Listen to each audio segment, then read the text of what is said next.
so ya we mo ya we ana nti ene megiri se mo be ma reporters no so akọ kakra ne ahwe se ne omo receive nkwada no nti ye de asi ye toa dwumadie no so ye da mase bebre kwaku enin kusi buadum ena afia ampofua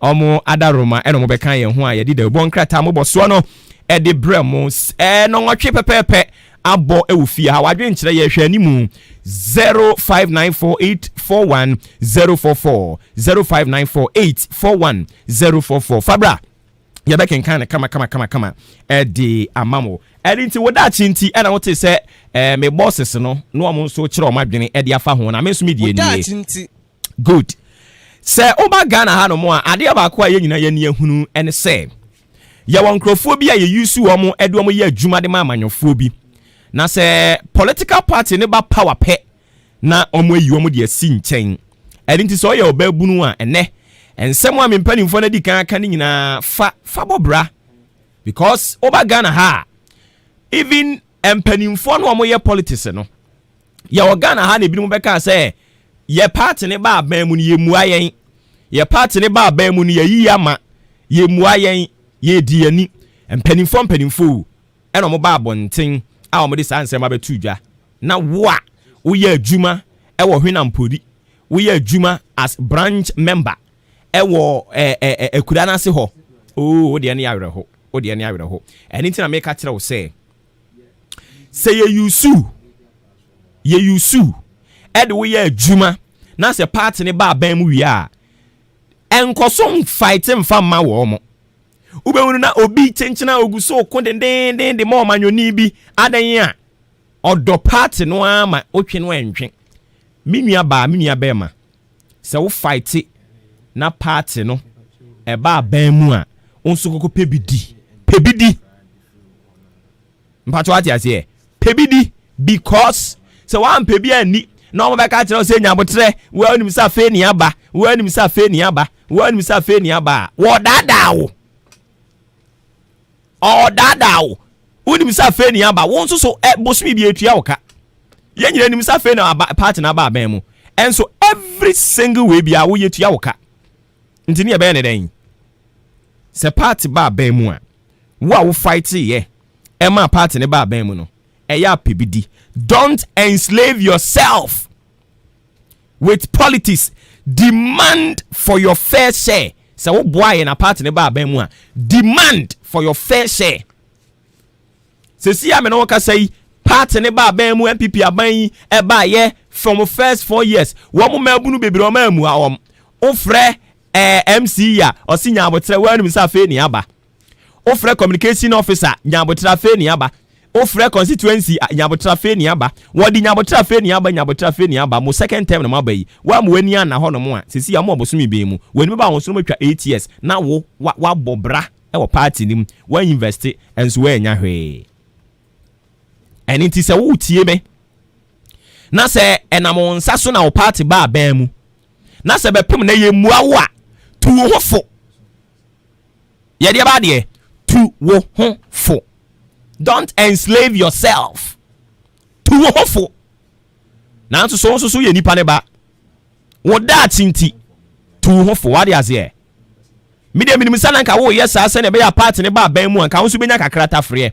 Anka wo benya adwuma ye. Na nso party na ba ban mu ene enkrofo bi a wo se wo mu create opportunities. Ema mu nyina mu nya bi ye. Omu nyina yi wo mani. Ofre we ya osinya botre. Na wo nya botre na akwa kosi da ban.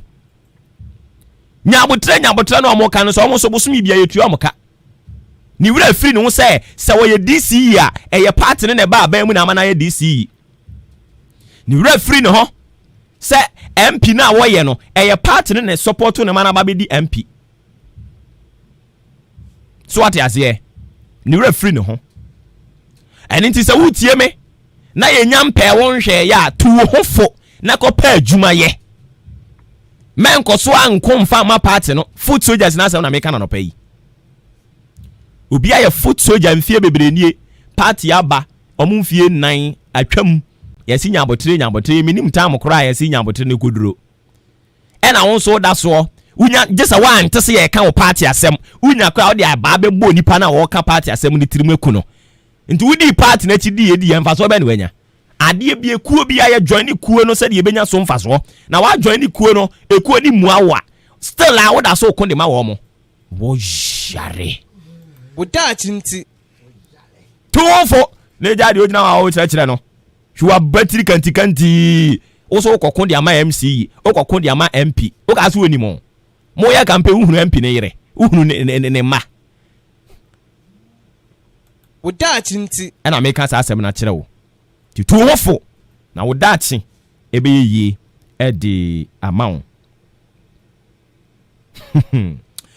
okay Edunti Koswaniti Ahinkan 93.3 FM 6 minutes after 8 we are live on Ahinkan 93.3 FM also live on Facebook Ahinkan live on YouTube Ahinkan Tiana washenenso sa pepepe edi amame ye de wodachi ntino edi esi ye toa dwumadie no so e wo fie ha eno mo na sedem di kan ka kire mo no Ghana Education Service SM Infantu anim se ene on the 18th Erikoko Pim the 21st day of March which is Sunday and oma bie kwan mu ato ho no mo a woje adesuafo a wo mokọ senior high school na emu nkomobo no apie bebre aye kwakwa kodi bi ya ne Yewra Daniel Opon educationist ko akotwetwe enkomo Yewra wote yenka ya ma wache de ba henkan so.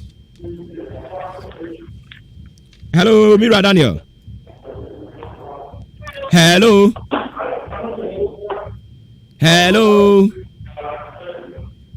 Mr. Daniel on temenka onene nka se wachire ho kakra emfa emame okay inti ye hwe animu se yensa beka no na ye na akotwetwe enkomo wonimu se before ye kwakoto aba no eba beto dwa ana omo kire se double track ye yi afiri ho adan omo kire se facilities ni bia beka ho eni mu yi double track ni de afiri ho no mo but enano enra yi a meeting bi a wo mo kokoye ya me nso mekọ tete atire ho minya bi etie ye ne tie meeting no outcome e baaye omo kire se on the 18th day to the 21st day of March eyade a wo mo de bibi a ya to din se reopening and say reporting into no se utira ye no wa wie junior high school na se school bi afa wa ene na mo reporting na mo bekọ so report by Sunday there na mu nyina ma report e wo mo respective schools na it is schools ahodo a mo komu no na ma report e wo schools no enyina emu eno achi wo ma san e kire se mo report wo school ni mu wi a akire yi e na mo timetable e beba na sa timetable no a e beba no e be be differentiate green track and a gold track na so obeka ya Director General of Ghana Education Service Yewra Opoku Amankwa of the Batu Dwa no watch say double track no ye free ho green ni hwan say so may ye free ho into no all the first year students no mo be call no pum once obekai okay now so almost say timetable be ba o de green any gold assign e de ba ya to aba wie ye bedi mu nkomo.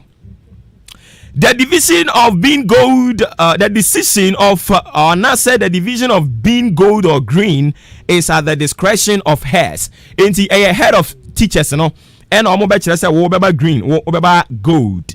And also someone say, what about much say, and don't know, ever so immediately say schools, no, on my report, you know, and also so ever so a timetable, no, so I'm be released at the ama. Now, I say, schools should be one more pretty double track, no. Because our pretty double track, no. Because our pretty double tracking, no. And also some, and no, my science, what the idea to judge that say, omone a teacher for and I say management, your schools, no so, and I feel buffer stock. I can come say, and temper one and they are day.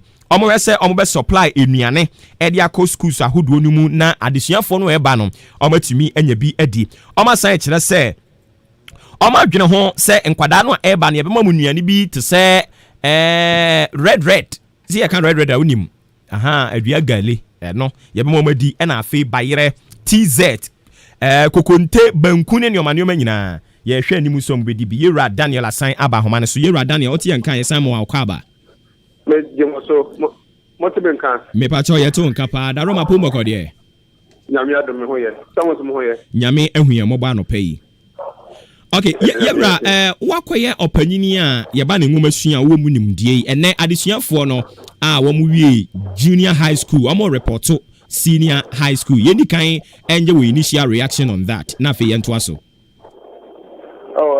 Refreshing news because once for baby environment, school environment at times it's an exploratory for any person no area that kind of environment and energy same for the individual students and for teachers and for all stakeholders in education.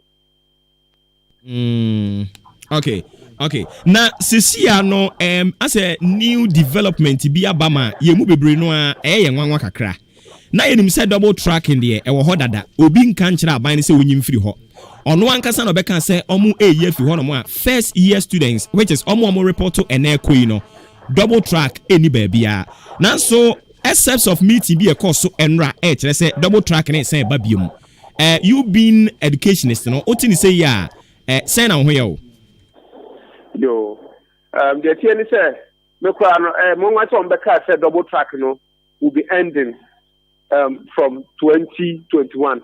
Because okay numbers now, Afibian increase, and other facilities are now they will say it has been completed. Now far from that, it's not Ministry of Education at that time. Rebecca said double track and the flow. Double track in there, yeah. A better than the future say nipa mediano or more senior high schools no because of free senior high school in a whole implications no so say na ko be junior high school about 98 and 99% in your access to education and so can 90 sir it's a free senior say double track e be trempa there I just say infrastructure wise no my banner but modern SC the brave na who be I recruit more teachers. So, and sign a double track no bit me a few intermediate. So, almost sign a bar, I say double track no, almost sign the abano. I never want what you say. No, because I said double track no beating of the past. No, not everyone what you say. Now become a statistics. Korea, a post school no, I feel you become one, I feel you become one. Now, infrastructures are whole of various senior high schools are. Now, inadequate. It's all like nothing. Double track will end that. Now I don't see where it is coming from, and I don't know the kind of researcher or maybe answer on the case. And maybe I was expecting, maybe himself, but no double track will not end. So now that double track end, yeah, then there will be a cutoff point for those who be entering senior high schools. Cutoff point, I'm so the same thing. I'll be away junior high school be about 99% year school. When school then what do you say double track bend? Now infrastructures now we see here. And I wasn't surprised at all, say they have come back to it. And in this case, do you see say as a deception be a basso baby? Well, I won't say deception because I could be a fast fan. Many research, many researcher, or maybe career. To me, as an educationist, I wasn't in the shoes of the ministry. No, not himself. The boat track cannot end now because infrastructure-wise, no, and now, students are going to a various senior high schools, the same way, the same modality. So, it's not the new coins or far so much time yet. It has to say the session here, only the because I actually I can't tell because new research because I'm the research I might say where they are double track, they give you be and I said we are coming back to those the way they will be cut off friends for those who be entering our senior high school. And the basa and crowd also that's it. So but now be junior high school, be a senior high school. How do you say double track will end while we have a limited facility? So that is it. Okay. Mona more education hunim die ye nimunim die bebre. But a day in the besi ebema government of Ghana sector ehwe ngomasua so ebeba de beto bonten so say double tracking ye ya ne de baye ye firi ho day in the besi pa. Well, me can be no more than say, if you are feeling intake no better so, and no man so, this idea, but I can't think for them. It is a public relation directorate now, no being come out, they'll be in better position to tell because they can know, or the cancer. Many team or research into education. You know what I say. I'm a catcher of it can never be feasible. Say so we the same modality or the students they do West Year school. Now for the same modality this year, double track can never end.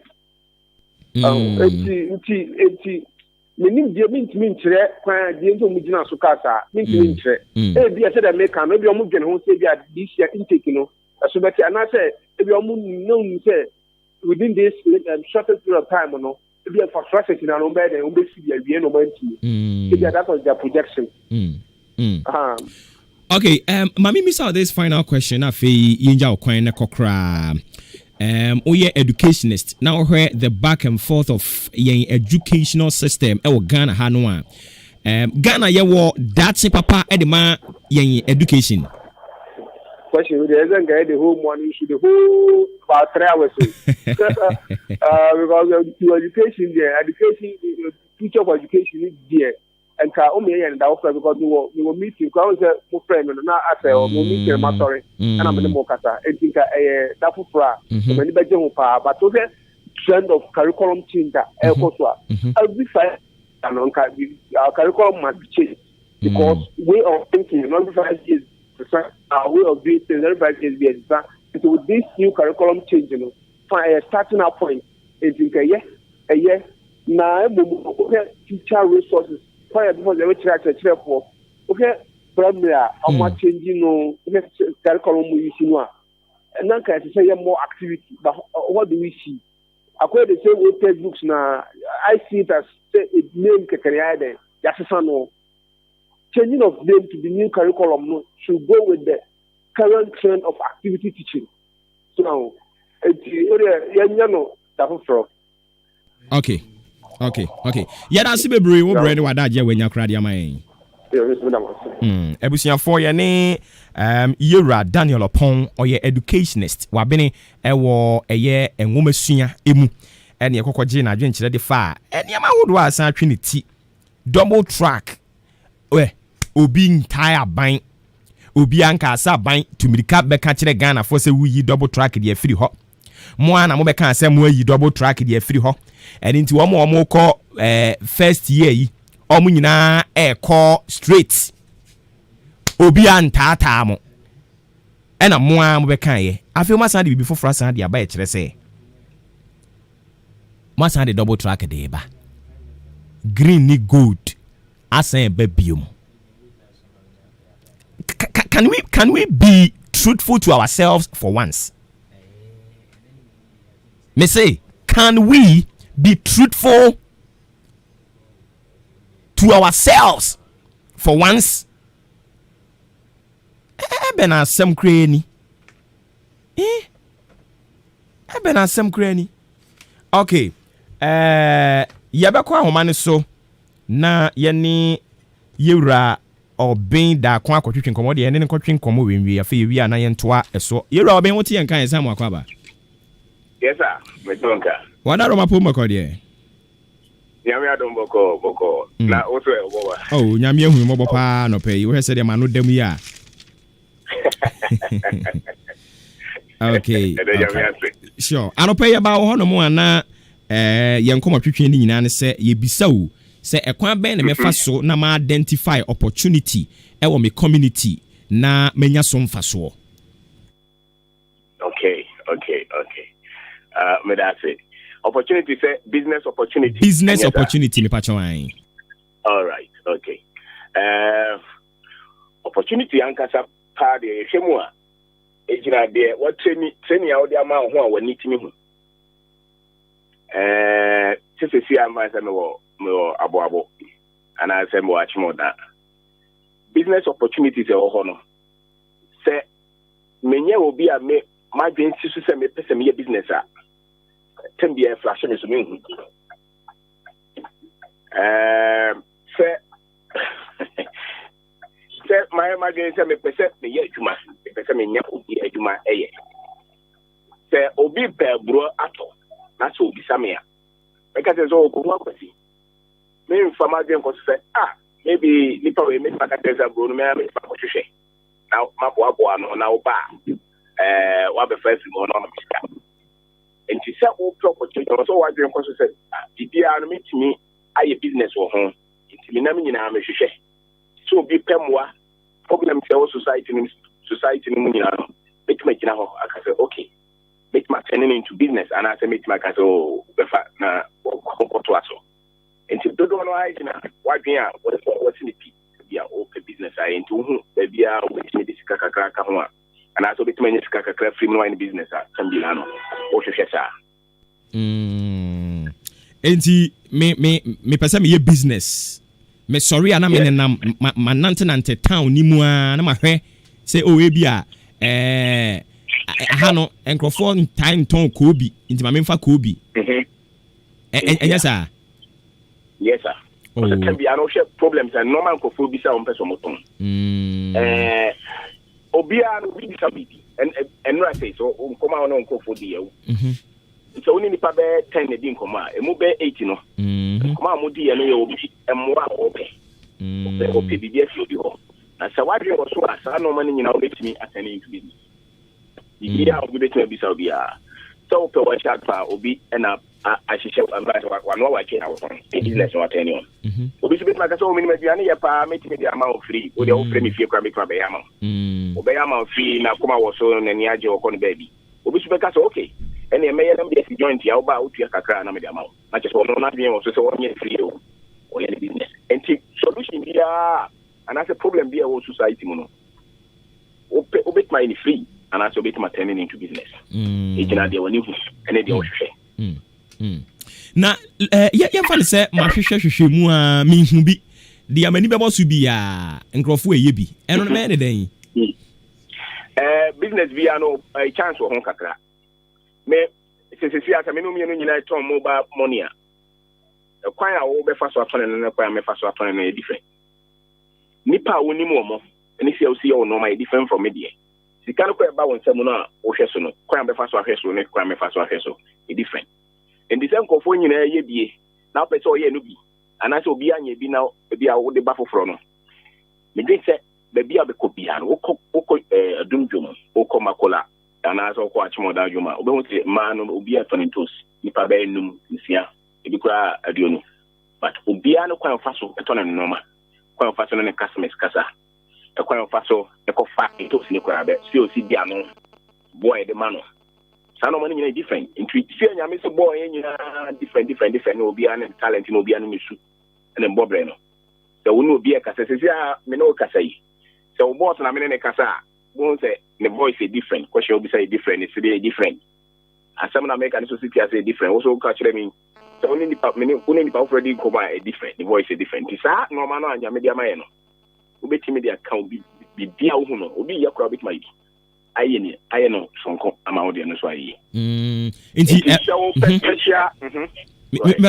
kasa. So special business idea no. Me just any probably in business special idea there. The encofor no no hwemu ana fe why na bit differently. Na fe factors be man the business is successful no. So be ni obo okra wo ye akonya. O ofre da go si be ma akonya ma me obe dada wa o just kan fa wo ma. If you are so yeah ya o so china me be ba o china na de ko. Me charge you 20 cedis now the man. Into no kura would na organize no my no kura no a business a bit more biti akwesi ono tambia on kan ko so it so come na ko fo man just on timin ko be wa advantage you betima ko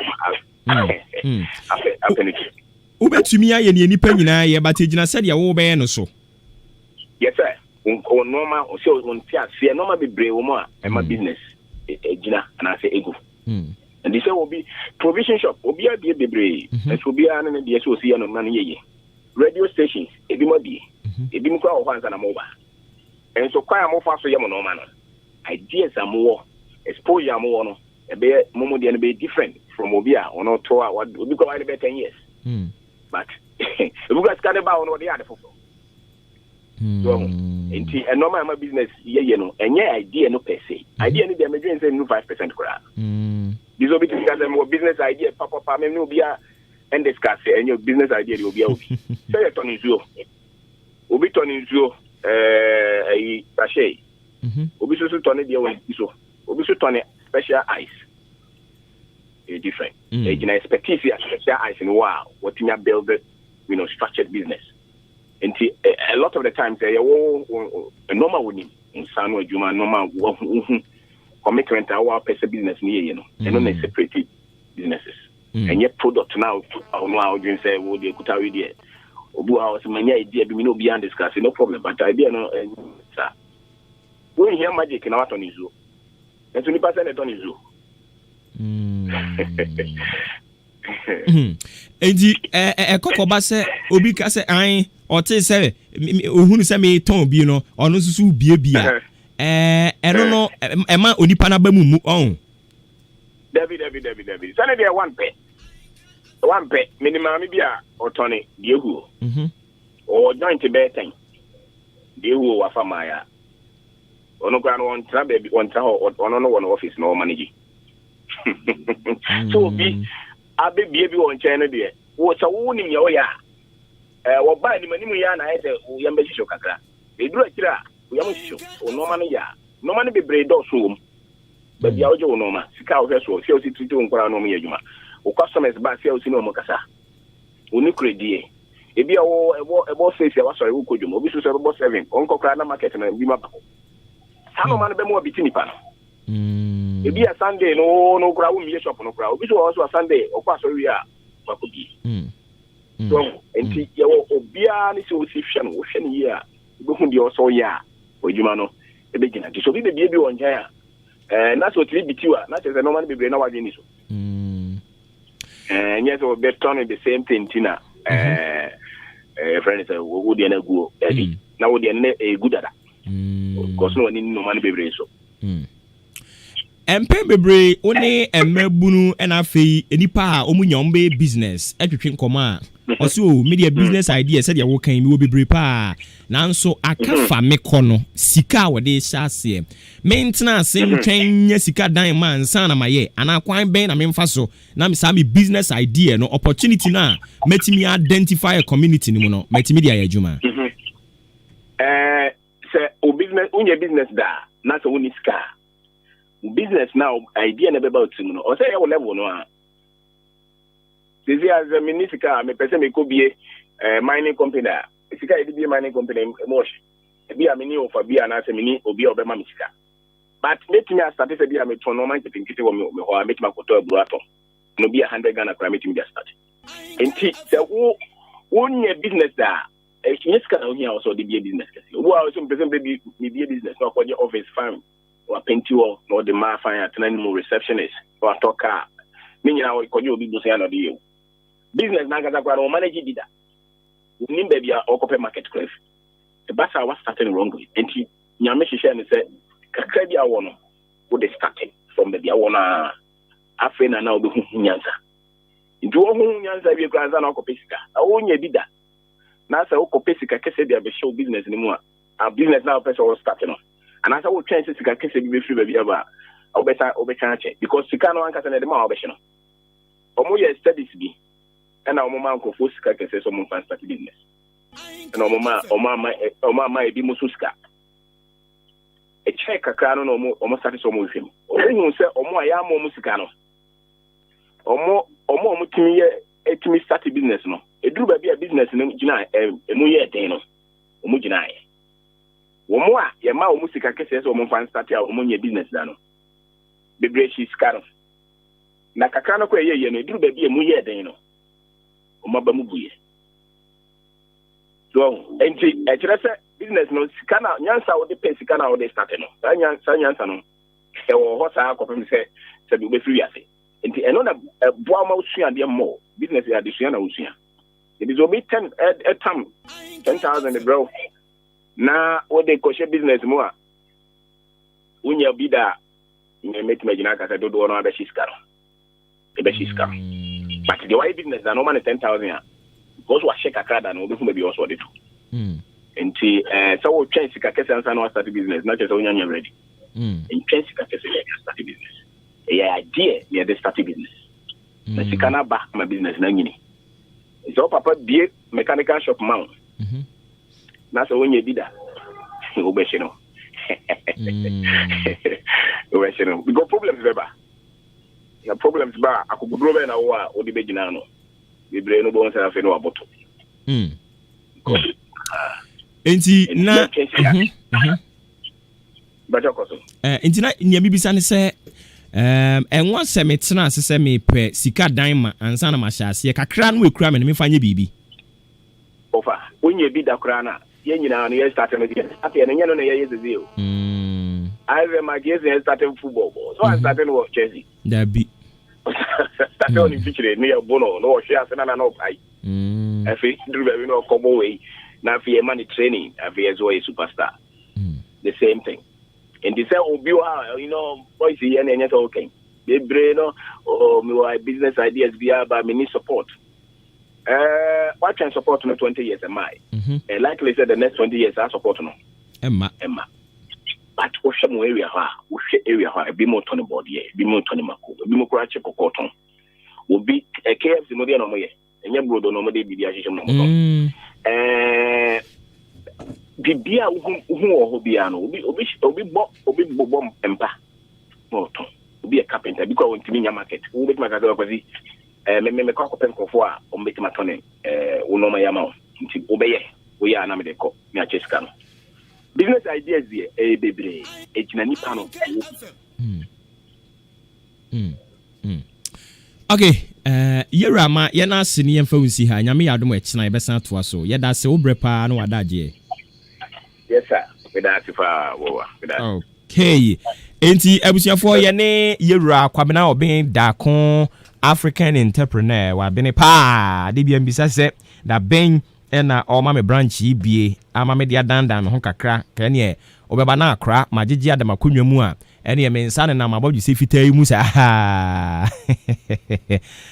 wasimi nya botre ena yere ne ko twen komode ya da se bebre sima aduasa emienu ena aba pa anopa no nwotwe ho kai na hye ne nso se dwumadi a uguso awutie ya to ne din se Maakye wo frem me Obuoba Ofori Amanfo adwempa hene Kofi Mensa ena produce a odi ahenkan Kwame Yeboah the international killer abubonua 1 the abozege man and so produce say executive producer odi frinkran and we produce dwagum sa odi ahenkan yeda se bebre zigibi enso so yen super champion technician yen kwa homane so na yene lawyer Kwame Dwantoa enko twetwe enkomo former vice chairman Edema Piak eneyi yewura wo bo ne ho modern papa ene ye ba adwen kire wo energy mu nso a otimi kire na adwen kama lawyer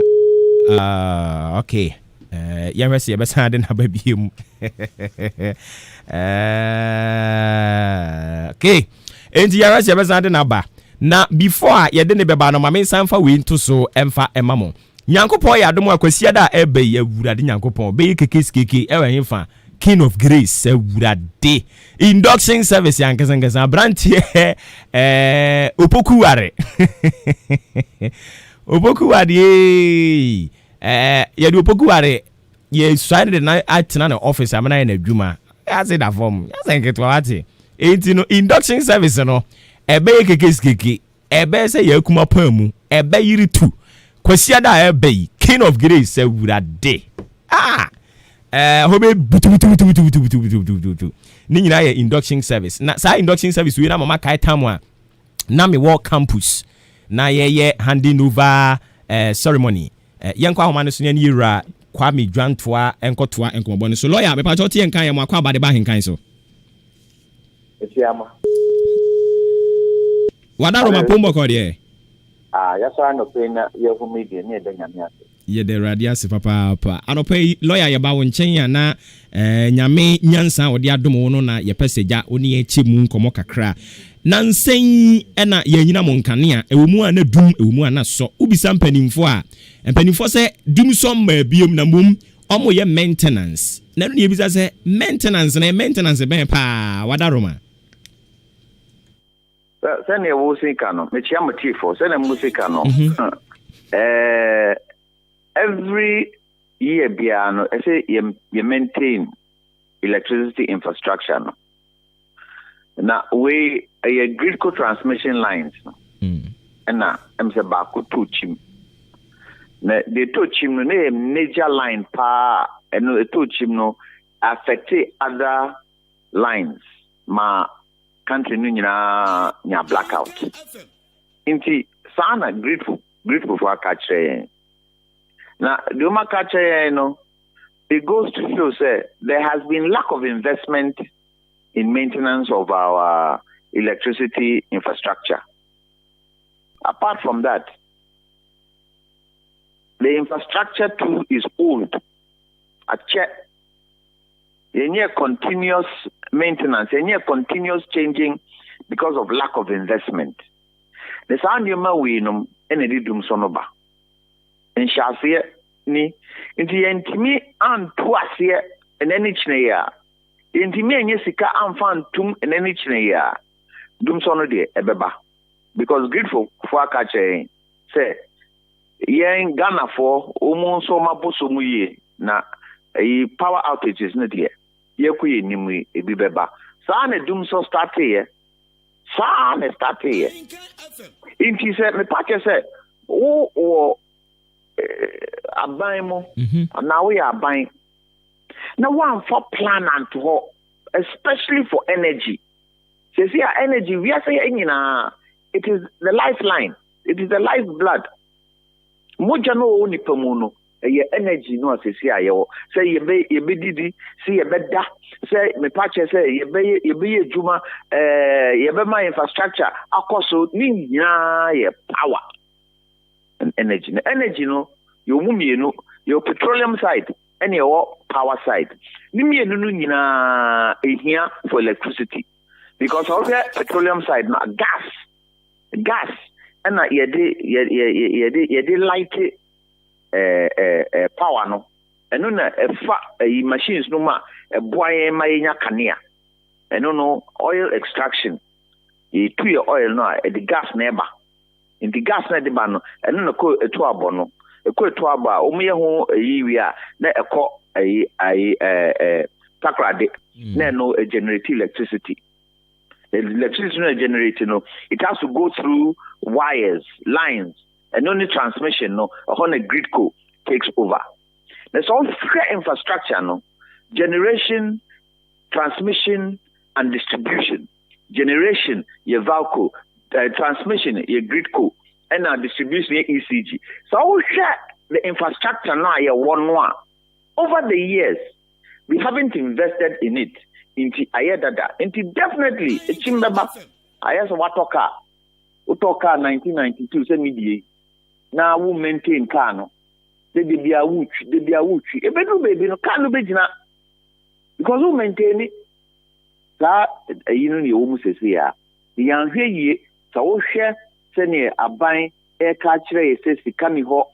Ye se twawe mu ye twa parliament kra o metwa mo budget mu. We don't even have the money to invest. Si kama kebe invest no any Millennium Challenge account there no and keba no PDS so anko ye no. Inti dum so no there yanhwe ya ebesan ba. Yembo ya boso mu ni antwen hwe.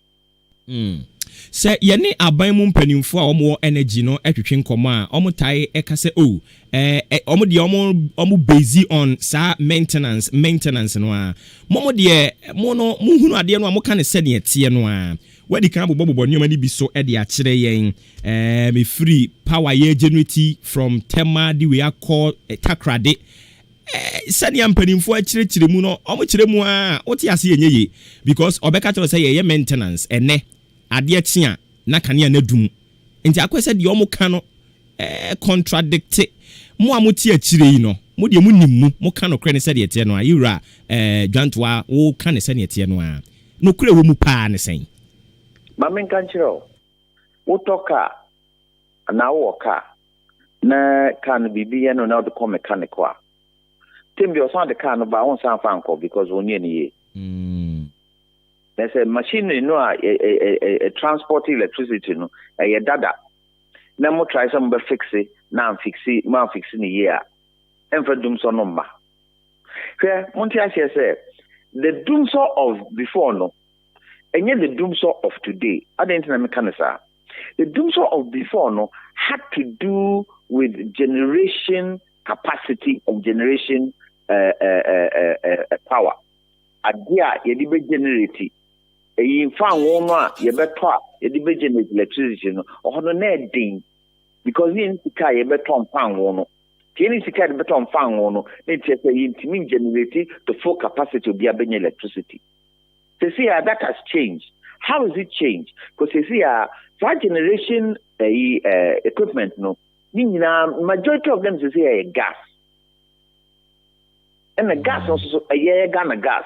And the gas also you will pee into a generation pa dear. Said them so free generation generation side no dear. And no dear a bed in kakra. This is a bibito chim power machine no. Because you see a dear petrol a stuck generation you will be gas you will pee a quad a 12 before be supply into what they any problem no need machine you know problem no need sika you be make sure say machine you know you be maintain because over the years no you maintain infrastructure no over the years no there are politics. Over the years, no, way back, no, I this is kind of the year before for here in Kodu, they have a 20-year plan for energy. 20 years, Oma plan energy sector. Energy sector, a Kayedi is in billions of cities. There's a Kayedi is in billions of cities. Yeah, then is maintaining equipment. Because by now, we should have modern equipment generating our electricity, transporting our electricity. We are still so who inspect here. But more time. Na mun inspect munya friends munya appointment. Mun go grid ko. Na mun kan kire wo mo say ye pese be inspect in na so ye kiase here. Nya hwe de o meka na de o be kire mo. Because what you say what voting are buying into power. Now buying no voting into power. You may say wo ye no I so invest in sikawo a strategic infrastructure no. You invest it. You see, Mboya Bosum. You see, Mboya Bosum. The Ghana for Mboya Bosum, it has to start from the top. So what I say. You see, Timmy who say, top one, the presidency in the top one, Kaka Kasiano Motono, Ome Jaito. You see, Timmy who say, president, the entourage or the Kobibiano, what Kiso. I'm answer you say, hey, president, no born whom or you. Workers Mboya Bosum, or also born a Bosum. But don't can't tell me something in Boma Bosum. No, car entourage, still you're 18. And your patron, you do sarcasm. Sa patron, you do sarcasm. And you see, can you editor? Sikanu Yenidia, yeah, then the petrol to sarcasm.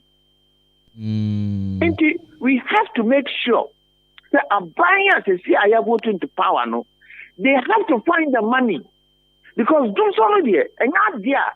Ghana for Omutibeji. Because you had the chance to invest.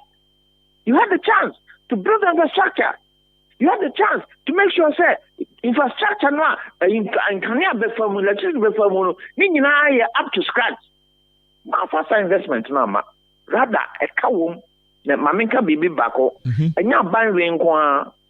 I buy in Fourth Republic na Omo answers, Omo Asembusa. Omo Asembusa. Anya. Come and come by no. Oya Kosombo. Oya Hydro. The Hydro no, no. It has served us till today. Hydro no, 65 no. It was only for 30 years. It has survived 50. And we can be rich now. Yanshian 3 because it looks as if Ghana no. Yohano, ye coach me be more. Yanshian rich man in any year going forward. Because we've come through them so. Every government in the Fourth Republic, even in Nkrumah time, experienced outages. It's been worse in the Fourth Republic. Yes, free hall. Yes, free hall in Ghana for they can't go through this thing again. They can't go through it again. In terms making sure say, equipment you better amana ye. There is no pride in the government coming to Parliament and saying that we started Dumso. We are the ones who made sure that Dumso won't come again, and we are back to it again. Any outage, so far as it's continuous, any outage, anytime there can you be doom a year continuous, no, a year doom so. I didn't hear doom so. Because what you want to doom, now so. A church I made doom. Now, so it goes on for 3-4 months. We see cow or they share or family. What a journey, what away, say it's continuous. So you have to find alternatives. Doom survive, no, wasn't it continuous? That's continuous. And nobody should tell us that, you're just a maintenance near Yinti, doom so much.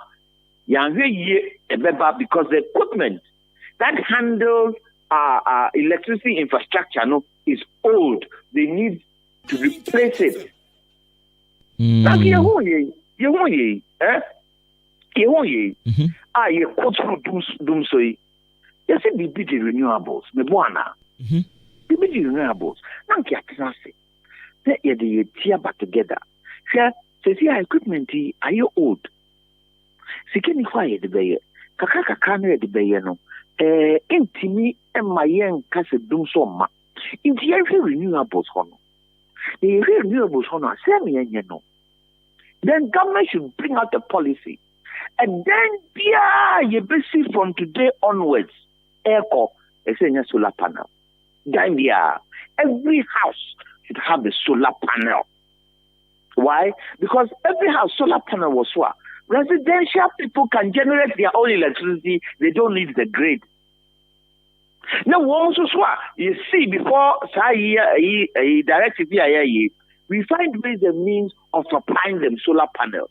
No. You incentivize the private sector to go into solar production by giving them, your friend saying, concessions, by making sure that those who are actually producing the solar panels, you don't tax them that high, so that they can build a lot and supply people, so that individuals can now generate their own electricity and leave the grid. Sana grid, there's not too much pressure on, because all your gun electricity, a fire residential, and you consume electricity, shifted into renewables.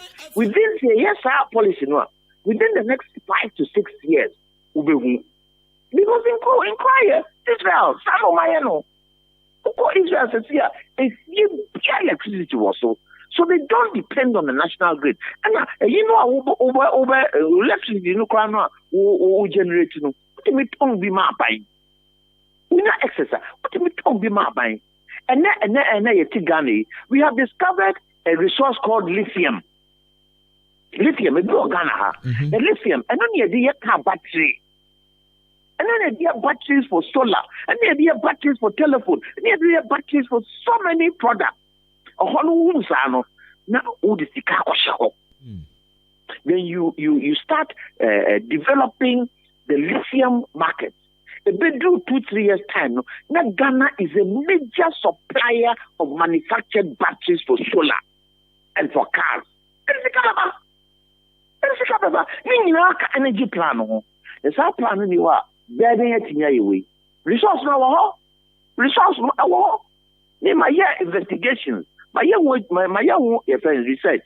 Meaning, baby, lithium mines in our Ghana.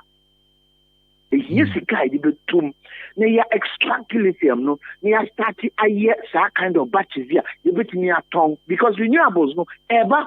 You bet you me a batteries now. Would you have a export to crown go Amanone, West African, because AFCTF Ghana now becomes a major supplier of batteries for your friends solar power. Now what plan here to what? Better what in what plan? Better what in how then do you rescue your ailing electricity generation plants from collapsing if you don't put alternatives in? And then government has put a hold on renewables. Put a hold on renewables. Maybe you put a hold on renewables. What's the alternative to your ailing, your friends, electricity infrastructure? Okay, inti right here dia wo kan no na che se enne yo ba Ghana ha no mo a capacity pa ye se ye di produce de those na mom money investment and a problem. Could it be say enunti na aban yo a otisu sisi yi oba beto money to point of order. It's not only money investment. Okay. Money investment and infrastructure. Okay. So could it be say enunti na aban yo otisu sisi yi oba beto esla energy sector levy a yenya no when yem firi ho a sisi akra wasan esre Ghana for say op 20 pesos aka ho. The energy sector levy, it was supposed to be for a certain duration. And the moment we are able to pay off the debts of a tour nominally Sanyomano, it should have gone off. But Abai has seen it in a place to get money. To get money. So they put 20 pesos on ESLA, which will generate about 800 million every year. There's not 800 million here generated every year. Who is it going to? Still, there's debt to be paid. If politicians and if government would be sincere and use that 800 million to sincerely pay the debt consistently, as it can be in fact, they be in shape, they be and invest in other things there. Because we have a very fragile energy sector. Fragile. It needs a strong foundation. It is here the 20 pesos to Eslaswa. Now be 800 million. Yeah, between me Kano within 2-3 years. Media makers 20 pesos no. Young Kosuntia, the young Kosuntia no. They make sure say energy sector is strong. Now when you have to explain to the people. Yes, I'm your mayor. And so people know, sir. Now explain it to you. Say, now a typical example. COVID by President Bekache say, free water, free electricity. You know, Binum, what can happen beside? Send you beti adieka. Send you beti adieka because there's a cost to it. There's no free lunch. How are we going to pay for it? Woman can be beyond say, and no more kind budget. What you say more about? There's a grand pass. One can say, "Woman, my free water, free electricity." No more can who say, "Yeah, mama, free water, free electricity because of the COVID." But one can who say, "You see a tiaka. You see a tiaka no. The taxes ne be tiaka." And I better secure free hand a bit tiaka because your mama free electricity, free water. This is how much it's going to cost us to do it. This is how much it's going to cost us to do it. Yeah, and see, you secure tiaka. You go in him. Inti the 20 pesos better esla so. Now down the road no, it's me tiaka. Often some come kasa che initially now. Momo offer ye no. Anka yen tiase. Anka yen tiase. Especially with energy, especially with education, especially with health, especially with agriculture. Take the people along with you. Explain it more. At the country is because of ABCDE. The cost to it, the ABCDE. Yes, remember that example of cocoa. We export and have been exporting cocoa beans and gold in its raw form. In its raw form. If a bag of cocoa bean, you is 1 cedi. What are the value per? Yeah, the liquid is 8 cedis, which would now bring more coffers, more money into our coffers. Abaye who bibi. Abaye who bibi. You see, aren't we still exporting cocoa beans? The social pass Abaye who bibia. you be su for sika. Because the 1 CD of cocoa beans, no, it has turned into 8 CDs because we've added value. According to see, well, in times of crisis, it's when you sit down and plan for the future. China didn't. When China was in crisis, they lost their borders and said, we are going to change our country. And then the China. Why can't we do it here? Why can't we do it here? Because politicians tend to forget that at the end of the year, Ghana for who told one more. Ghana for pound. Because what almost. But so what is your woman? Now what is your woman? So what's 1 year in the year? How do you expect the Ghanaians to believe what you say? And governance, the major objective and key of governance is trust. That is the first thing. Trust. That the people who have voted you into power can trust you and can trust that you deliver. That is all. The moment that trust is there, you can do anything. There's a trust in you. How can people believe what you say? Jaw kwam wakokra no wo fortunately for ye nyina no wunya kwanya no eba be ye adwuma ewo Public Interest and Accountability Committee PIAC eso wo hwe ekwan a aban ahodo abakọ ene ne oso sisi yi omo manage yen energy funds no a Ghana ye wo future na isi ye ni future e de na osusu se e wo se ye because omo aye hu omo sisi ya no they hold the future not for themselves but for the generation yet unborn. If you hold the future for the generations yet unborn, you need a plan. You need a plan as to how you spend the revenue coming from your natural resources.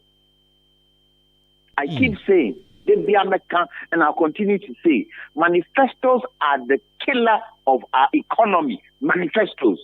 Party manifestos. Why do I say that? Party manifestos is a killer because they see our MPP are buying free, so the CPP are buying bar. The MPP for manifesto. See, you want to say, yeah,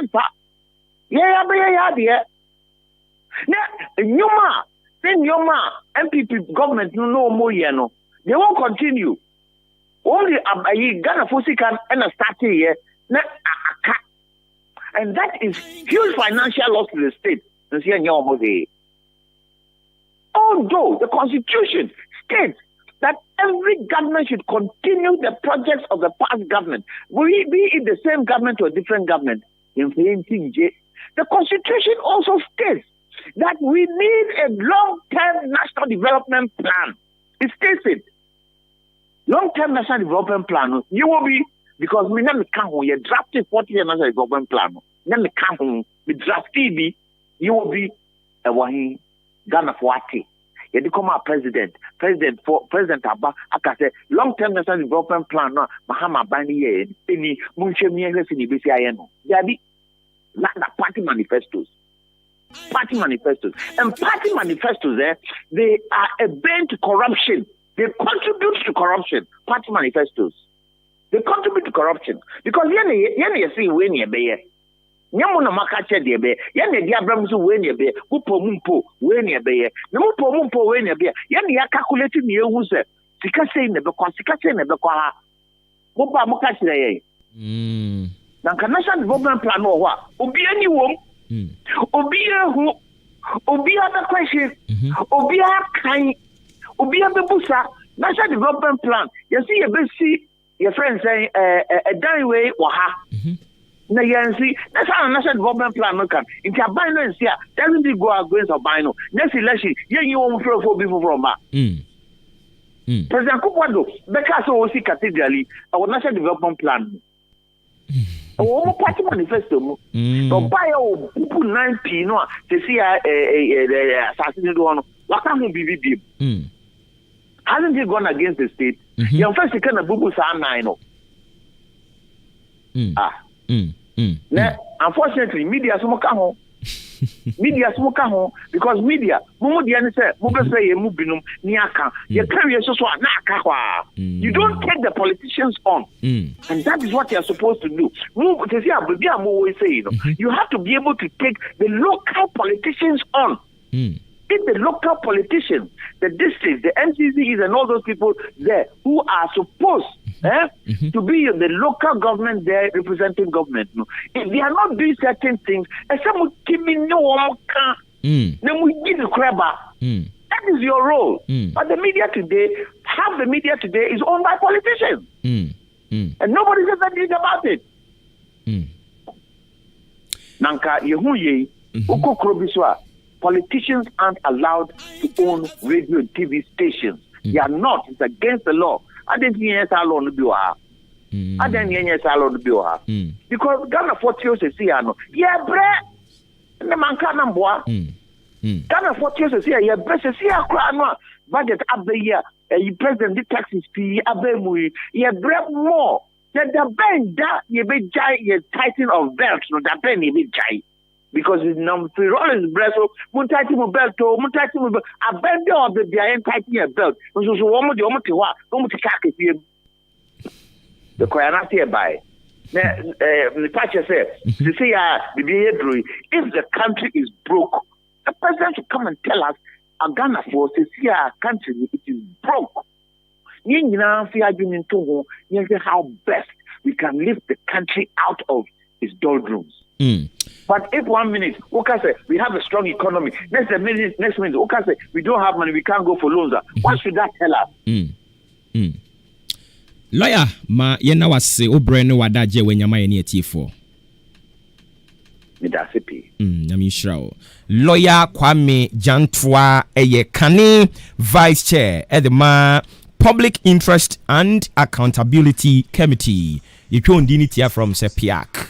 And yenen twetwe enkomo lawyer Nyamishra papa Nyamishra Isodek and so wasan baba ye adwuma wo Isodek wabene na ochirechire mu se wia na je se duru bia enka dem 2 minutes down 9 live on Ahinkan 93.3 FM ma mimpe music bi ohun mi fantwa me homra na yamra meto adwumadi ne so emfa emawo kai na hye ne nso se eye live on Ahinkan 93.3 FM and inti koso atie na fo adwen challenge so fabra 0594841044 yeba Yange free crosstia na ye ho agye fiemu kaye chesika ya ye chenu mienu say amboga mpa ya ni ye apemu Yenya minayo, yabo kamaya, we need a sponsor. I did yansaya, yenya minayo, yabo kamaya, we need a sponsor. I did yansaya,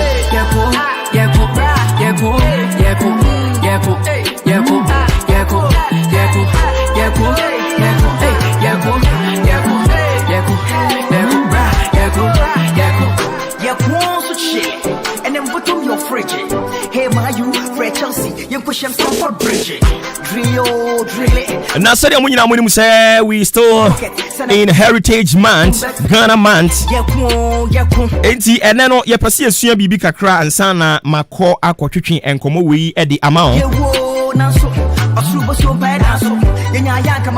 Some 3 minutes past 9 live on Ahinkan 93.3 FM. Jumedi ni Maakye. What frame Obuoba Ofori Amanfo. Also for Adwin Fabra 0594841044 0594841044. Aduane ben na wudi a se say eni ho atwam eyo ya. And I ba be some of the languages ya ye wo e wo man Ghana mu ha no mo a. Ya tutu ni nyina ase akwakofa brofo. Ene ye measure obi ni intelligence by how I will to me a cambrofo. To me cambrofo dia we kan nipa Ghana han premprem. E say won ka ho bi. It is so disheartening say etesa Nyankopon hunu ye mobo because obo ye no ye de ode ye yankasa ye languages ye betimi aka say na be betimi ye develop on mind no and ode man ye. So when you come to Ghana, we have about 50 indigenous languages here. Se si ya no ne ye kire e wo schools. Ne ye kire wo schools e ya makomako 11. Makomako 11. But ya limit ade no ma say brofo mum aba be ye superior. Eno na me se eye mobo set saa ntene obi kope position na wantimi anka brofo a yesi ni ti ewu onimu nyansa. Why do we do this to ourselves? I didn't know. I am not underestimating the fact say kan borofo. I am not saying that. Borofo kwa do to me kan eboa ema borofo ni ntumi nsisiw. Emborofo no ema omu ntumi nsisiw. But enwa say ye measure Ghana your intelligence by how you can speak English or how you cannot. Eno na eba say ana ha adwen. Ene Ghana ha say obi etumi kan borofo oyade pa. But you ask yourself say from time immemorial in 1992 constitution by ya practice it for 29 years even in the chamber in the August House Parliament dem ho you see en katwi wo ho because a house of records and the Hansard department no and tolerate say obi nka twi e wo ho no mo mobo papa ya change your languages no but me I believe say yegusu ekwe animu no if, and I'm using the word if, you better see any ya revisit yem pass. Ne ama enum mu guide yen ebeboa yen am yet to me akoyen anim. Fashe utrim sa. Se oye aigbeni a memfere se oye aigbeni kan wo kasa no. Ene emabunu aba bebrei they shy away from their tribes. Oye aigbeni wo be ne den won kan ever da. Onka oye Hausa ni onka omu nyina they are all trying to copy the western countries oka brofo ono ankasa ne kasa akra wo ka kire no a uhia no teten no hwe anim din onim se no obeje wo mobo se Ghana betumi afa ne ntoma pa afra ama yen dachi atumi aye dia ye nyina ye hwe anim se yen sabeka na we need to set up and do something about this one. Young Concord and Komosisia in the studios right now. The Honorable Samuel Owusu, Morning Star Assembly member. Wa joining yen ewo ifi hanomo. Nunti mekone ho na fia kwa twetwe enkomo.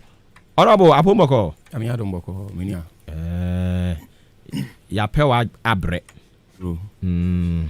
Ene wona ma ha wo kina wona ma ha no ni nyina ka adwuma no ho a.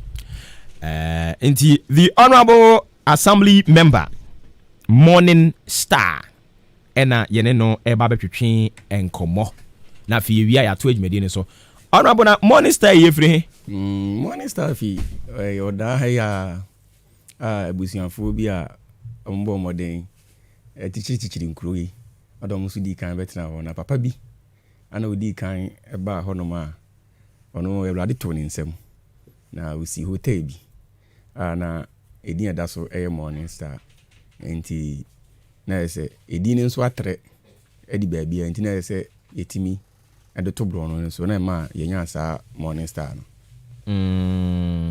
nti Morning Star no se enene da edi kan obi peso wote ase no wa kire mu no oh okay na papa no da so te ase de papa no nyame adom ewari ato ne nsafe no ye friend Mr. Ekins oh okay yenya ye wo ye ho ne ade ne de emi se ye ni ne pa no osoma yen ene se ye nso ewari adom a ya beto aso na yi nso ye bi ato ama nkirim ba udidi ne din ne ho no sa mi didi ho na honorable ye wo enioma bibiri wo ho no mo ye nsem kyerɛ adwuma wo ho ade kyerɛ wo ho assembly member ye ntua moka eno na so pe ade ntia mini ameda ase emi se mi sa na ye din komodi no hyehyɛ so enti ma minchia o na me na wase se o de sa akonya kɛse wi ya den ama me emi se na me first time ma me ba ha sei mapɛ me akyɛ ya na kwan ni me ho enti wi kura no mi fi baby ana ma bedu nya me nhyira mo na me nhyia metiefo ba de sa mo tie me ne Morning Star fo nyina a ma me akonya kɛse yi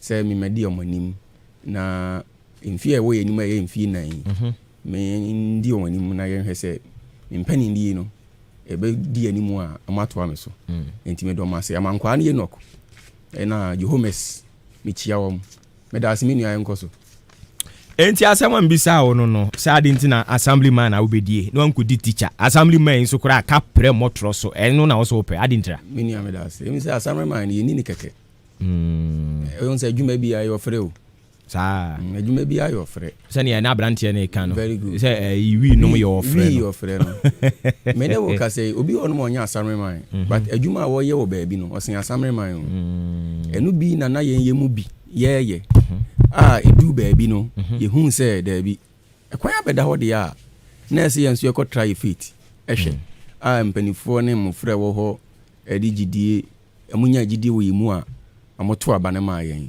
nti sɛ yɛmfrɛ wɔ anaasɛ ɔnyɛ wɔ bi a wɔwɔ som a ahofama a wontimi nyɛ saa adeɛ no enti nneɔma bɛn saa na wohyɛ asɛ sɛ woyɛ a ɔmuhunu sɛ adeɛ deɛ wɔ sɛ yɛyɛ wɔ assembly man na wotoa so yɛ ne bebree nneɔma bɛn na woyɛ ɛmi sɛ meyɛ obi a nipa mehu nipa mmɔbɔ na adeɛ nso nkɔ yi a metrae sɛ yɛde bɛto baabi yie sɛdeɛ ɛsɛ ana mehu sɛ bi a me nua wɔ ahokyere mu a ɛyɛ na menya tema ɛma ne sɛ obɛfiri saa ɔyɛ wo nim nti ɛmi sɛ na mpanifoɔ ne mmeranteɛ ne mmabawa ɔblɔ no nso hu sɛ dwumadi a medi no nti mempo no koraa no adɔfoɔ bi ana sɛ yɛnua deɛ woyɛ ɛkɔ anim o nti bɔmmɔden abra na yɛnhwɛ sɛ deɛ woyɛ no yɛto aba ma wɔ a wobɛtumi atoa so a nyame adom deɛ na meyɛ na munya me mu gyidie no ɛno na megu so nti dɛn na woyɛ sɛ bia mfa sɛ obi bɛnya asɛm biribi nkɔ yie obi biribi asɛe obi tumi kura sisi obi na wonya kamafoɔ then time no nyinaa na metumi tumi ho si hɔ sɛ yɛbɛhwɛ sɛ yɛbɛboa saa nipa no nti ɛmi sɛ saa nneɔma no a meyɛyɛ no ana even koraa metumi ma obi sika sɛ ɔfa nyɛ adwuma but ɔno no sɛ wontumi nka nnwa w'anum woyɛ saa pɛ bible mpɛ nti wobɛtumi obi ho kyerɛ no kwan bebree so watwitwa agye no na ma nipa no nya me mu gyidie sɛ ɔmo soma me yɛyɛyi ɔno mo ɛsoma me okay nti na wei no waba bi da na wei ne yɛdi nkan koraa wei ne yɛdi kan okay ɛmi sɛ medi kan bae but maanya ɛno no anyɛ yi me ana metaa kama asɛm sɛ amfoe amfa meyɛyɛ amfa nti na beginning no na ɔmo sɛ na wadi kan ba dodoɔ sɛn ɛmi sɛ mebaa 2 na wadi kan ba 2 ne ɛtɔ so 2 na wowi ne yɛ okay nti o first term a wobaeɛ a wowi ne yɛ no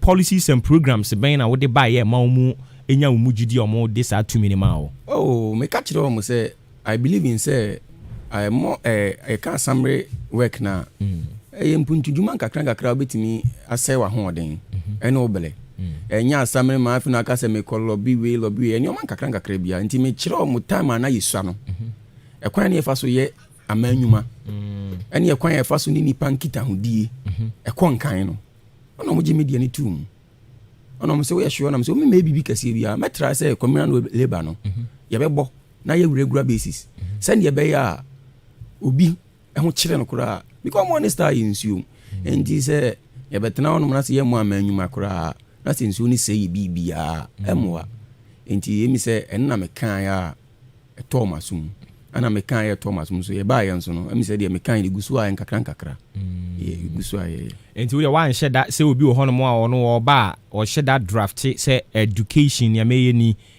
sanitation ne water deɛ mɛyɛ ni way security deɛ mɛyɛ ni job opportunities deɛ mɛyɛ ni no one draft bibi saa me draft nti no o draft ne sɛn on sɛ meka ne nyinaa ka ho but deɛ na me priority paa ne sɛ yɛbɛhwɛ sɛ yɛbɛsiesie yɛmpatam but education you know any job where you need there ade ameye me wa say me furnitures me fiti pass be 15 years ni enkwala me kiro madwuma no mu nyina o kiro mu free say obi tu ni trin sakura enu be ni pattern beginning no me am timi kopeke wo na me ma kire wa o kokora bi wa o kwa me say fi wakoma mu me wa know say poverty na all down no e high enti obi timi fi na akoma nu abeche me nioma no come se so kobo obla me no we see e ma se nipa me kiro madwuma be 15 and 20 be bidina me omo ba ekura me ka se ehun hia se we ma me 10 million and 5 million beginning no just ko to tools na start adwuma no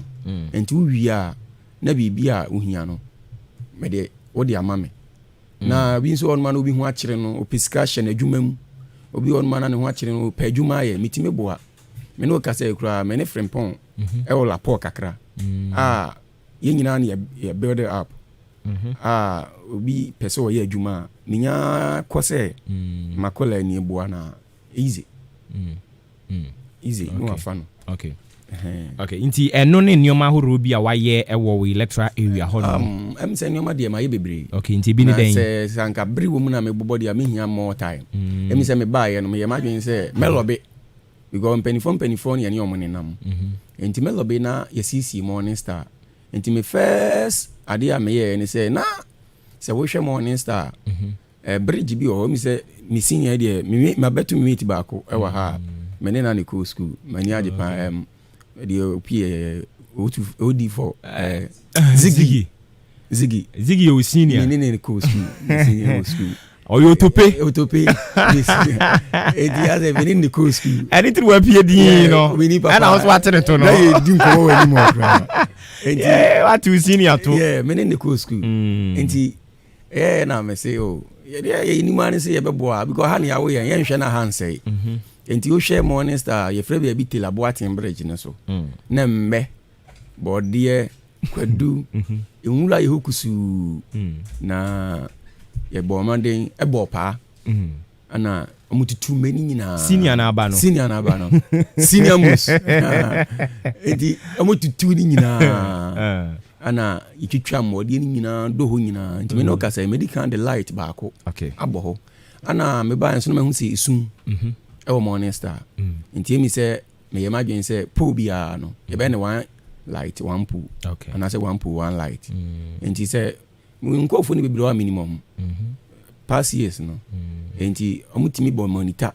omutimi ba wo se why ade ba na minim se sa omo hwe me no mo de ajeje me performance nti si a pool bia light ti Morning Star so nya ba bia emi se communities ni nyana se eyi ni nyana Morning Star na iswa enti nyame adom pool bia me the light aye den abo ana ye ngatesa na emu asisi no eno so me tache se ye be yim enti yi ni nyana mu amemu adeda ho ana afi nso be kaya anche bia na ban ka se yenye Ghana card emi se satam na afi ni aba foforo enti pressure wum mene nkofo ne kasa yi ono mse honorable de wa yenti ye beto ye boase ni ahwe nkofo ne kama enti na ebi kura afidi baabi ebeye na mene kasa na wia na me amatumbotum na ma yiska na makoto drink makoto pie na omombe card no nso no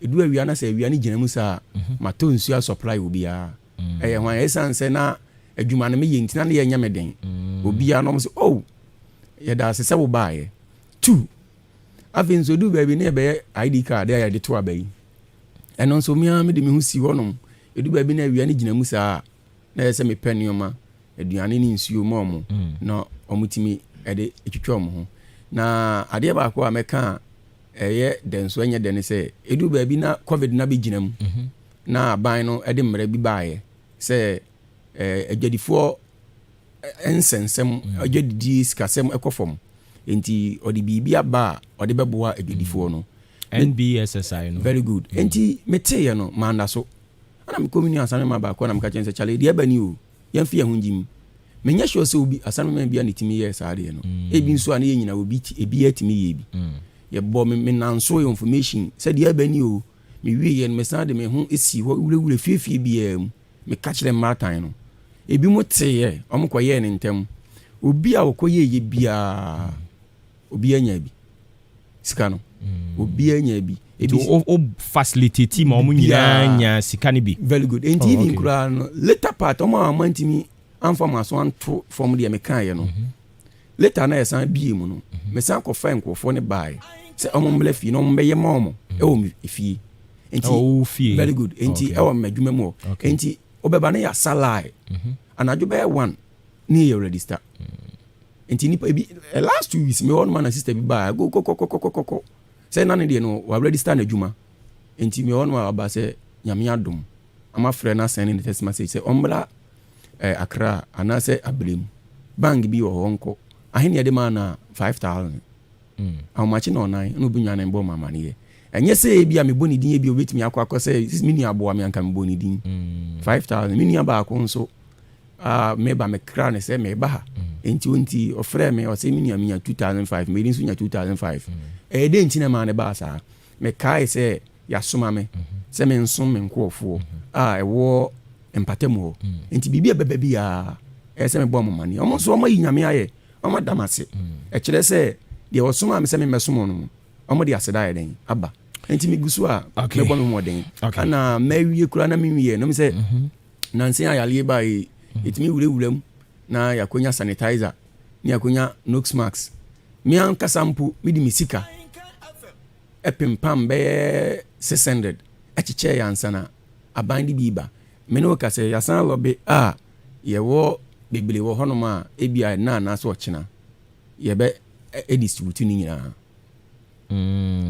okay ya tinti na se we mu nyina ye ne amahoro bi a wo ye wo mpotem hono mo a se ne ekoba se ye to aba nkrofo hwe no so o metumi ato aba na ma obiom se to adwuma so ombetu ni bumpa me Canada yo yate na sisi ya no akabe 10 minutes ne de nkomo twetwe na ba wie e be se that on safro na fe no na ye one na but no be after say yen ya wie adwuma ye wo ho no very good ede be mpa ne ade a wodi asi wani so se impo ekoba se serve a me serve me nkrofo me 4 year term no aso yesi entoa me subiom na se me bu nkompon ko hema twi a metimi aka se Samuel Owusu ma ya ade medas minia ade a mede asimani so am pese me ya se koba se ye to ababiem kura ne yanyimi a ana enkoba nso medi ache enkoba enti de mede asimani so no se ya pete su no ye afemu die betimi aba se 4 years ne mla no na se aban panimfo kura mboa ma yemfa excavator team a meye mafemu die a betimi ya team because ya try push ana mama ye se ye ntwan kakra na ebere beso a ye beye but mafemu die a mede nneoma toto kwam efa petesun because na say ifie o morning star enti no na me pese urade nyankopon ye madom ene mpanifo ne nkwala ene emrantie ewo morning star ebeboa ne nyina di odo ne gidie ene akomapa abom na yetimi aje bibia fa petisu no ho yetu ho no mon kakra timinim se bia ensuo ni nyiniti ankasa ne de na urade aya adom na mo beba no na je se enioma dana kwanwa enioma akoso ede be no biggest challenge obabedi assemblyman ewo morning star o biggest challenge ede ya me challenge pan ye kwan no se wo hwe disi na na do bedi ade no nse empatem bia wa ye kwan ne kakra enti ye kwa asame mi gusa se ye nso ye de no problem ben na ekoso nti te mi se mpanifo ne me ye adwen kro se emi se ye twa ye ja enti nyame ya adom amudi bibia tutu na kwam enti se bibia nsi a ye beba ye kwan so ne me challenge ya me face sisi because o hwe morning stars sisi a ekwan bi ya da ba bia so hwe ya nansen aboabo quarter stop na grade sisu a odwiri na me buza me ho say na morning star mbo mbedwin fa because ekwan ya dua ma atukre ejeze no ye san hia failing ejeze bia bo say ye ya manwuma bia na se ye fail enti ene na mi problem kese say nyankopo be ya adom na waboa adban no na aban nsa beso no achi adwale na watimi de bibia tutu kwan ba pe book ekuta me ana se eyi a de ama me ne che se kwan ne de ama contractor contract no se woba na obeye na so obeba no ene ne asem no nti ye hwe anim so obeba na me challenge ana challenge metu no ane insuo no on se itimi yi na oda hwa ya be frew ana dwobe 12 insuo ni yi o de ade abetimi aya so beboa na ya sesa nyoma afiri ensu enra mi hu se minchwa enra mi hu se MC onam oni honorable Clement Atifa okay na enam se kasawere o se that area hono a omo hwe drainage bi omo ba be hono dredgings ne nyoma o de nkuduru nanim edu nanim nti eno so tu hwana more da ben last 2 weeks let me see a meeting bi assignment for nkwa ne kwehia na nye the whole body no enti ko e na yewie na me ko sla no office ana me se mama still media no enti no ananum tum aka kire me se wakọ ho kofodua na wo de bibia akọ enti minya botre na ye mompa ye bai na second time idie bibia be enti me se yegusu aye pushi enti men so contractor ne mba so no de me push atel say next time am ba no ubusa me bibi fa me ka say amuguso awomo okay mami reading crofo messages kakra na fe yeme to aso nwie kra 24 minutes past 9 live on Ahinka 93.3 FM. We see a friend of Gladys Ampa Bing Gladys SEO koso kan biom na senia sisi etwa hodo mo mpani akufuado odi gu Ghana 43 so no se dum so san ba be ka ho bi pa de a ene na ye nyina ye bese wo mo agya wadwo ye ntia se da ene timpanimfo hwe na o munye bibi mfamfa ho na Ghana for ye bre wombo eno no eye nkranfo na omo kan sa Gladys Ampa Bing asan de aba o simi nuane a wo ye ne no no koso a na eye adwumaden fama o my Ghana na oso ntia se se ene untumi nka brofo a ye se wabon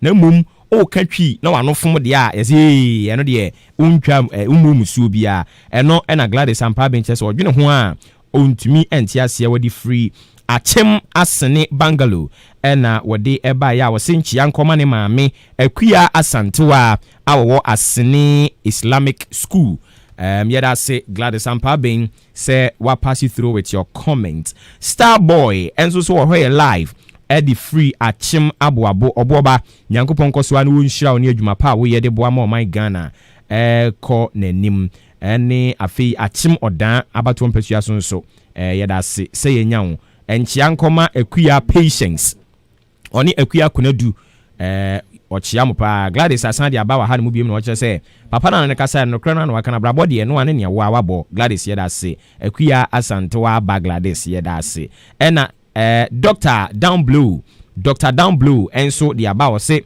90% of your total revenue no ye di kutua nkrofo ka ya san di bi ko ye interest payment ne ne ka ho na so ni nyina achi MPP aban ne o mampani akufado timido o nsasi o mobo ka say ye ba no managers yo manage economy no a o ye better e the chain NDC for we hui wa be fa from 122 billion now they are 296 point akura san egu akiri osu mumu ye better manager ene Dr. Down Blue kire se wodwene ho a onti ase odi free premso apewusika ena odi eba ye Prince Kwabena nidi we na den ezi Ashaven and say Ashaven ena ono so dia ba wo say meteo live edi free aboabo oboba o say obo adwumaden koso na adwumaden fama o my Ghana nyankopon enhira Enoch Ampoma o say Ghana yasemu brofo no yada sibibre eniti onso obetumi de wode de aba live on Facebook na makenkan e de ama wo mo no ye hwese ye de WhatsApp no de beka ho e de ama wo mo na WhatsApp no so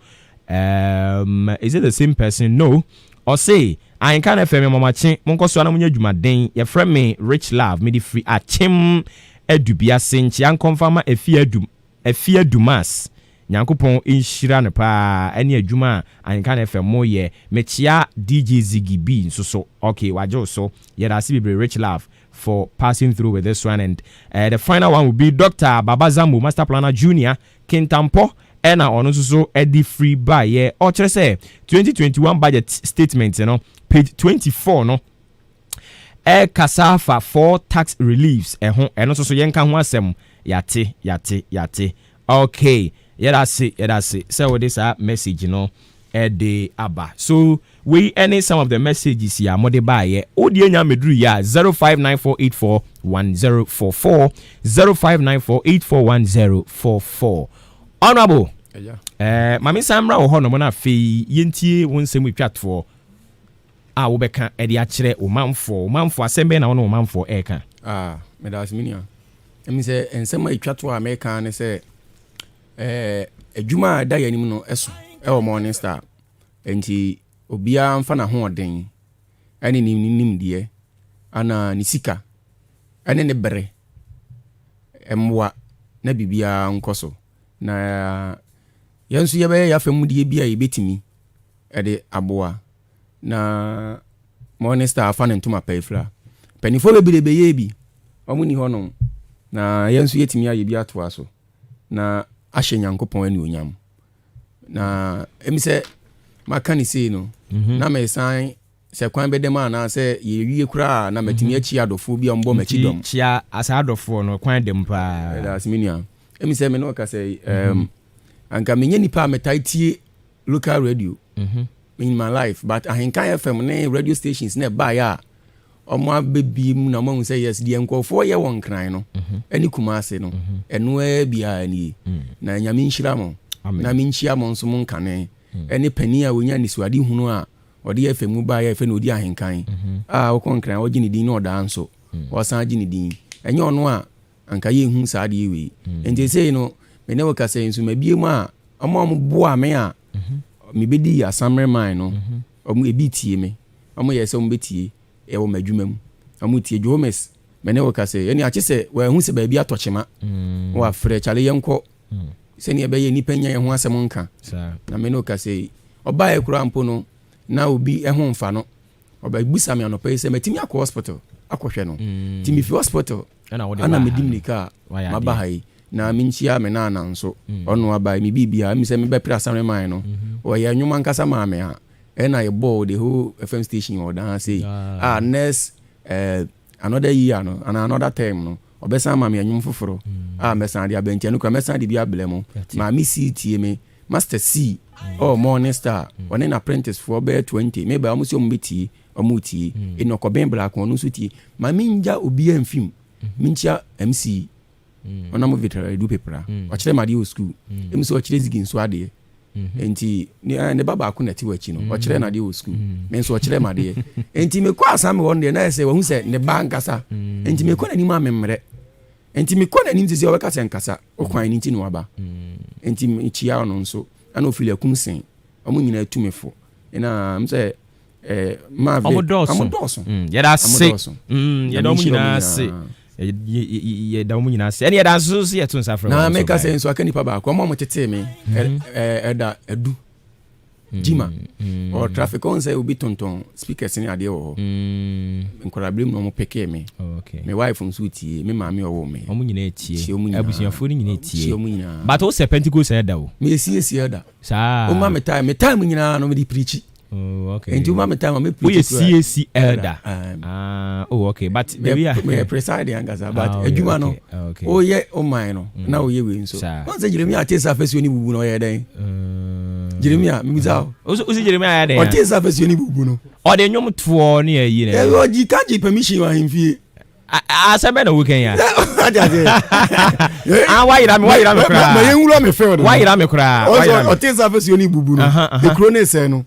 Oje permission so hin ma minya nsan ne hye ona menko na nko to afesu no awo fa Jeremiah asem na okay very good okay that's what we abone bra wie me hwe de e enti na meso me ye bi ato aso no enti meso me de ye mfa to betu se me te se Morning Star say no me mfa asole ne nko anto sa me preacher enti me preaching ko akom ba bi afesu ne say enti ase ekoto se na bi ajapade nsay e wo Morning Star what you say me de ye mfa to elder Samuel Owusu the donor from Pogas sir oh you too much also yeah more yeah that's it say to say for bye amen okay enti elder Samuel Owusu na yete ne nka no na CAC de amiame die mu o CAC amiame die mu CAC amiame die mu a enti me da se papa se yeto nsa frɛ wa wo bye abusuafo ye ne Morning Star assembly man na twetwe enkomo no yabato adwumadie no so baabi a yaduru sisi ane sima aduasa miensa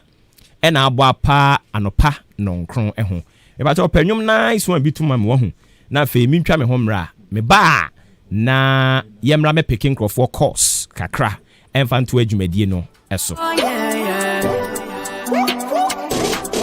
this guy na two bottles and more dance call me Yankee frequentia na ye ho agye fiemu kaye chesika ya ye chenu mienu say amboga mpa ya ni ye apemu pisa yenya minayo ye bokamaya we need a sponsor aje yantaya yenya minayo ye bokamaya we need a sponsor aje yantaya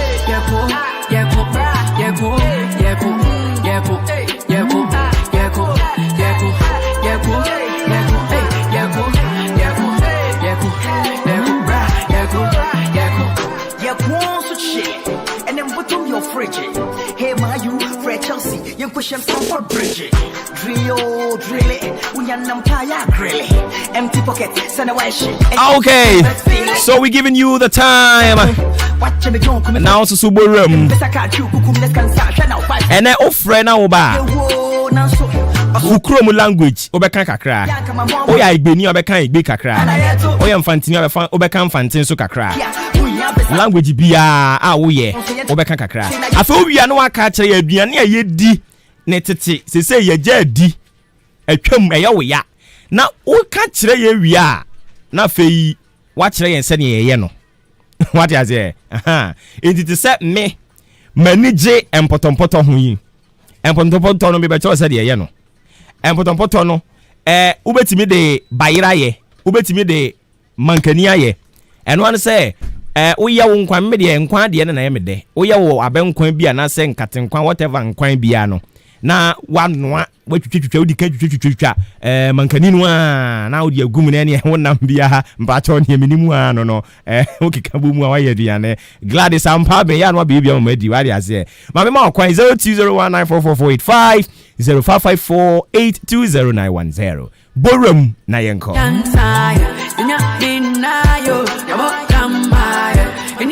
yenya ofrefo di kan mpacho udin ene bia kasa free.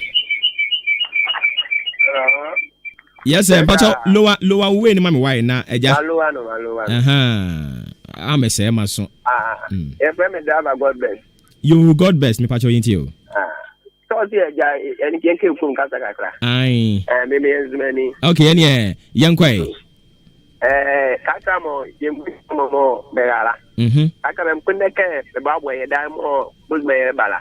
Mo ti be ye zanu no kwa oseke. Me kanjo keke ye dai mo ye bala ye mude bi abeda be bo bude bi bola benya dili pale odi obo mo ti ngbe ma mo ye peneke be da ko ben ni ake ye da ko mo ye bala mo be ye la ye da pe ni abe mo ti mo obaba ye mistake mi obaba ye bi ala ye da pe ba ye the same thing mo ti mo ma bebre mo ye ke ye da ye mude bi but be da be ye be mude bi o o kan se enye de kan de na we dia mo ha mo ho afei aduane ben na wo pre aduane dia me preference ma for dia ni acheke ne paya acheke na paya ne ye ne sen acheke no ye de banki na ye ntino ye ata banki ni betwi ni hata ntu hata na wanu mu kakra tu onu mu kakra ibe say tu ni aton de say ye ho nam no na dani acheke no okay yeda se pa na o kan zema no ukrom ni ba ko ha mi so no so toto ne nsa saa wa man zema no kan wa do ne kon wunya obeka bi papa zigi obeka ho okay ezi wa ton subo room bra 02 okay ye mo achi anopa yi mejusu oboba me ba chapo mako oboba ko pa na so oh nyame enya nkun me metiase Oh,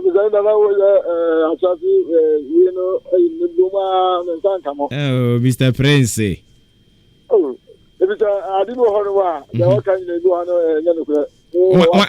why did I know Cree? Oh, I was honorable DC, all Kenya, a family man, all Kenya. When I offer you one on the Obuoba nomination.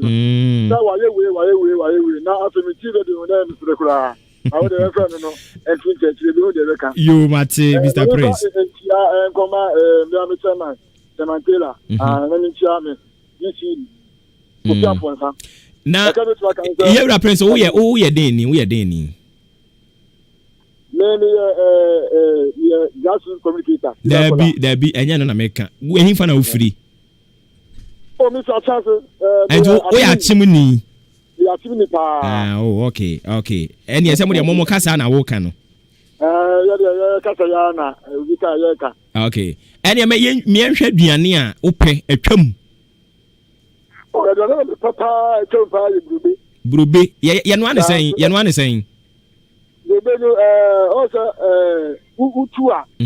Now, who come out here? That is really issue. Who can not be a good?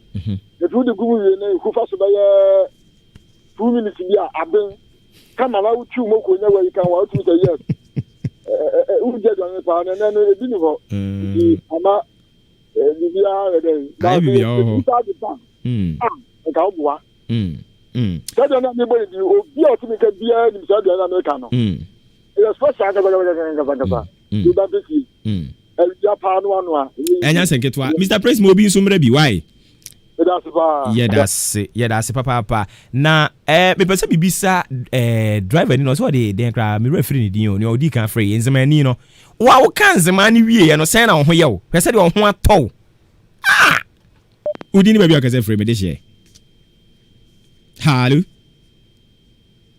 Hello.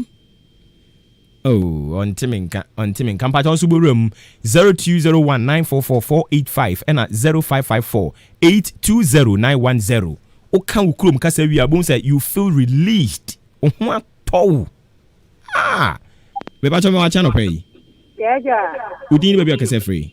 If I tell me the kase free. Yo, me pa chon lower o radio set na me why? Good. Me pa cho u en fa na free. E pa cho o say. U free he. Me ya chimini mi frasane. Okay, nti wo kasa na wo ka no. E pa cha. Okay, ene ye nkwa aduane ne so. Aduane amani ji ho pa, first aduane o mo ye je adi amani ji ho ni akanchie. Akanchie, ye ne sen. Ye ne sen. Na I don't know, na o ya o de kokko. Now, Ani kokonte. Okay. Ana de wisane. Ene mane me bia fa ma hi mi sha ami abayo ke 20 man sha da an sha ne papa. Sana o de agu ayi. Body ha bem na de si jaso. Me ka say o kan omo nta ntena fie no ho wa ya de. Eda mi ti fie pa. Wa ya de pa. Me pa cho udi ni ba bia ka say free. Asa fami kwesi. Me ka say free. Kwesi nye din. Bodin. Pakwesi. Ozo ka say free he. Nsokote. Edi enkote. Nsokote. Yo. Nsokote. Yo mate. Pakwesi dia ne je so ye mfantini on te dem a. Oh, mi e kroboni. Ani e yenko coach ape. Kopija. Nti yentio. Onga samina lo. Mesmi wonya samia. Oh, okay. Inu abuzigi ifebi. Abuzigi le nge adansa boabo. Again di Ankan FM. Thank you too. Na aduane no nso aduane na atwam aye oya. Kobo foyo de ne be fe no fufukusa nje se fufu ade ache so. Ye fe no fufukusa. Fufu ade ache so ana. Fufu ade ache so. Hey. Na se waya bank mi pa na fufu wo na mudie de aka no. Udi tun kwan pa na ade tia. Bota bank na no fufu na epeche. Anesa na wa fon kwa o te di be busumi mi sape. And who I say, you know. You be producer, why? Now, I fortune me. I don't try to say, you crying. Fine, pa. Yo, Fukisa. Yo, yate, that's the brave. If I told you to be a free. A brand here taxi driver, Pacho, oh, yeah, DNA. And just how you catch you. And a young cock at the end of the sun tem. Kukunte. Yeah, any saying. What noise your pa maybe. No, she go continue. Go now, once after. Now, capture the packet. Oh, can a crepa. When you won't cut and go.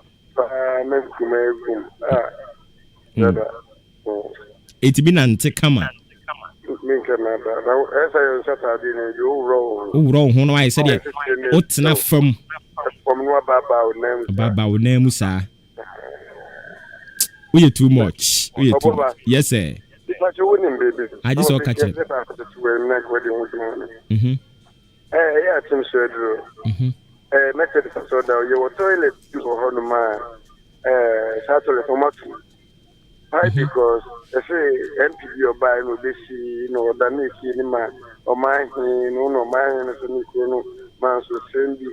In the toilet, Miss, you want my yacht, you never ɛnkɔ toilet ɛwɔ mantam wɔ no ɛha me paa mene mp abogya me makasa Mr. Vatans ne nyinaa ɔmo nto ho anamɔ kii no ha ɔmaahen na ɔmaahen nso ni hɔ ntɛma toilet no si hɔ nom fa nate okay yɛbɛtu ho anamɔ de ama why yɛn so yɛda ase papa brantie taxi driver mpatwɔ nso bɔwura mu bra woba wobɛkyerɛ baabi a wofiri na waka saa kuro no so kasa kakra oni ani nkɔmmɔ kakra na afei wowie a wakyerɛ yɛ aduane no mepatwɔ wodin ɛne baabi a wokasa firi Lafia lo kana abotre sana aha sanu kade kuna da kokari ana ba ku lada suna na hawa na fito a poli ya kuce na da zo ka sai fi a poli yes good yanko kuzo musuka shinkafa ukodo kafa no pay da me se brani ani awo me dia mo se brani yo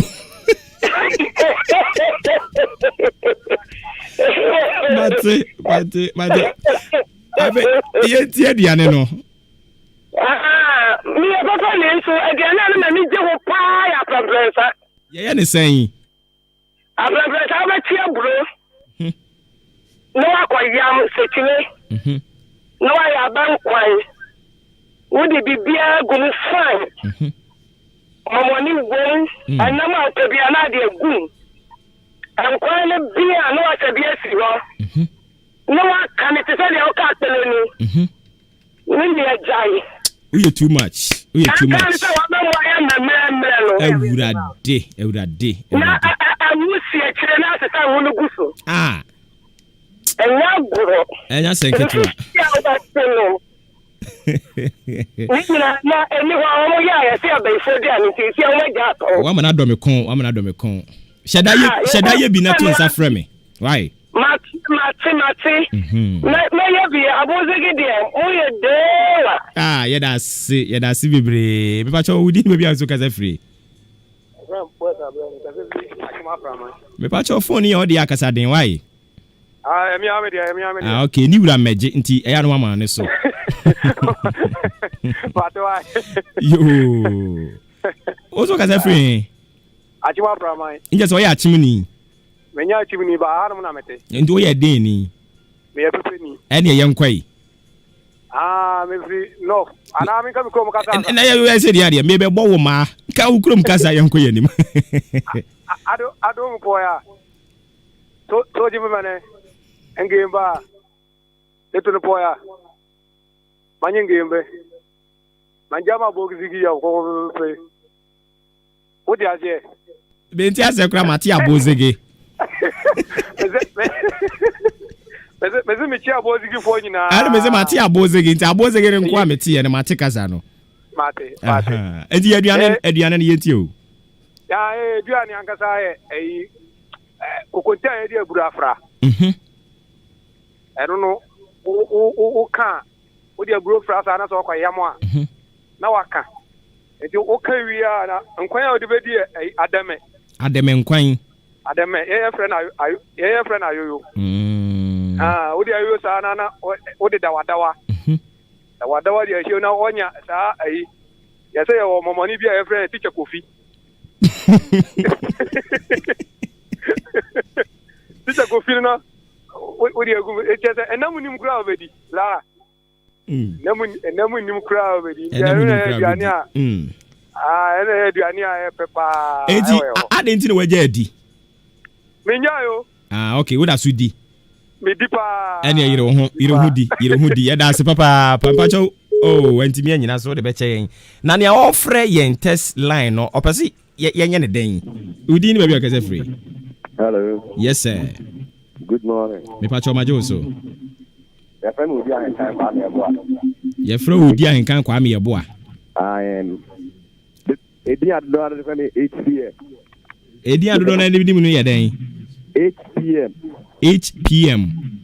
Me papeta aseme na mai. Nje so ya achimuni. Okay. Ene yen kwa aduane ne so. Aduane a me pepa de enkanfo Ọmọdé akutí nǹkan fún yaba. Mẹ́nà náà kọ́ náà di bí sọ́ọ́ nyìmílẹ̀. Yẹ́yẹ́ ni sẹ́ni ẹ̀yẹ́ no. Mẹ́sẹ̀ ewu kò túbà. Náà di ẹ̀sì jà sọ. Mẹ́nà náà di ẹ̀nà mẹ́ka náà di bí sọ́ọ́ nyìmílẹ̀. Òtítẹ́ mu sẹ́ ẹ̀sìn wọn òtítẹ́ mu. Lèyí sáré sẹ́ni ẹ̀dẹ̀ egum sàáyà ó fúrọ̀ hàn náà di egum. Náà di ẹ̀sì jà sọ. Nti anɔpa tutuutu na abom sɛ yes abea paapaa sɛ yi no wurade nyankopɔn wotwi ma kogin ya bi a ɛnyɛ yize ɛna ne yɛdi kɔ skuul wokɔ a ne yɛyi bɛyɛ tere de ahyɛ wo baage mu aba ɛda asɛm na aka yi ɛtera bi kɔ yɛtumi ka yɛ sɛ kɔ skuul a no wabɛtoa so na yɛtwi ntoosi mako a ne yɛde ngo agu akyire bɛboa yɛda ase bebree zigi we yɛfa frɛfo bɛɛ miɛnsa pɛ de aka ho mepakyɛw wodin ne baabi akasɛ firi. Hello. Yes dear. Ofori Gladys. Yeah, Gladys ampa ben. Ai. Oh, ɛne na wo deɛ wotena afie na wo na wo mpɛ fie tena. Maybe ablewana na o me na wa ya kanche ma me sikoko wanya ni ba bi kwa yedi ni 1 week awi aka na yi ayebe August yo ya te wafa ho so wafa ho e announcement we dey wi anu abiti ya ka right announcement medical ba ya ba ko na 1 week ni dey ma ba ye na we ni meta da ba fie e be duwa mate me dey ablewana na wɔkyerɛ makankyɛ wɔkyerɛ me apapransa ɛna woka nkyɛ sikɔkɔ amfante dɔko yi yɛn ayɛ dɔko tuntum yi nso wɔyɛ bi kyɛ sɛ bebree nti deɛ na deɛ ne wɔyɛ ɛyɛ me dɛ paa mebɔ no a before korɔ bɛyale bɛmankyɛ gu wɔyɛ bi ma me akankyɛ no ɔde kokonte osi kɔkɔɔ na bɔdeɛ na abele no osi a osi ne kakra bi na ɔde kokonte afra ɔde ne moko kakra ne gye ne nkyɛn timi de nam ama ne denden ni bi se fra no atete agu ahaban ma bɔ ne sɛ dɔko no na ɔde asi so owia akue bɛka hwɛ ma me na me sɛ we de yɛ fan sɛ da no de na enti yɛ fie aduane de aya na yɛ sie bɛdi fie aduane yɛda se Gladys yɛda se fie aduane pa di fie aduane ɛbɛboa wo okay bepacho wagina so ache fa che why udi ni baabi akase free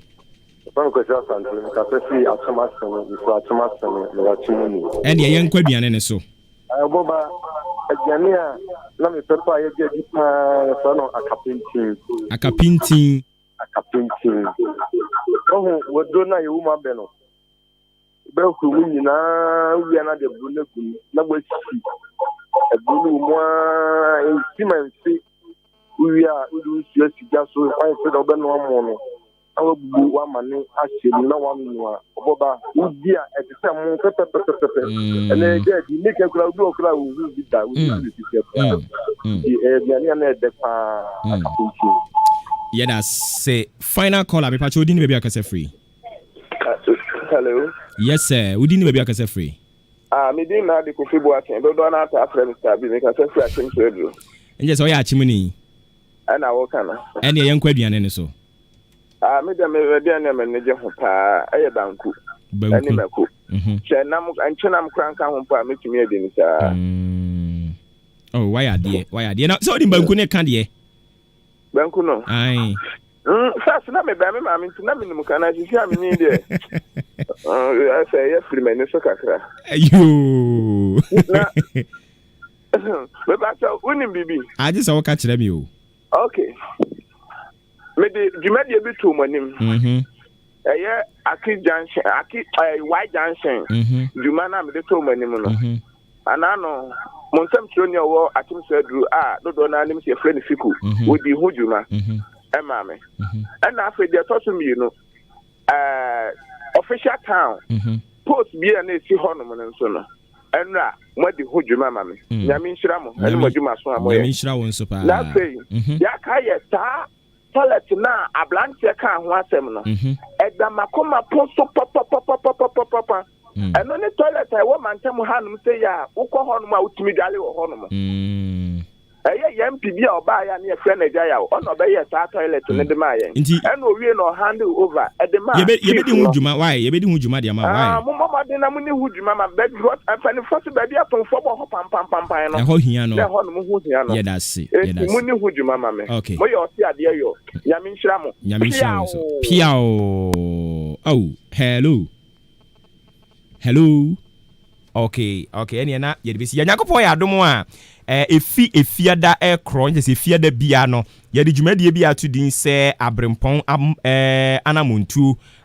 anamuntu ena ye de ebrem abrempon anamuntu no ye fa omo a nyakopon adi kan sira omo ma bo bra kom anim no na ya fa omo abra body ye mfa to ho ye mo ba ye de omo betena ha na ebise omo nsem na ya futuo e de ama mabunu abomu etie yen ye se de course no babomu no hadwen pa so ye bre na so na yankopon ya dom a efiada bia wa bra no nso abo ekwakopim eye no nwotwe ene de abrempon anamuntu de bremo odi ahenkan kwame ye boa killer abubunia the international abozege man ono ankasa ena oba betina adwam na wato nsade afre mrase bedwafo ma bebo brako mampanifo abebo brako hwanhwanfo abebo brako nyina obeto nsade afre wo nsentrofo obi a na omo atimi di omo experience no omo abeche di amaye nti ya na odi ufidi na to have fear de bia na se ebia utia yeye wawie wasi watro awie SSC ABC watro ni nyina wie akasika a wo de beto adesua so ayedende wa hu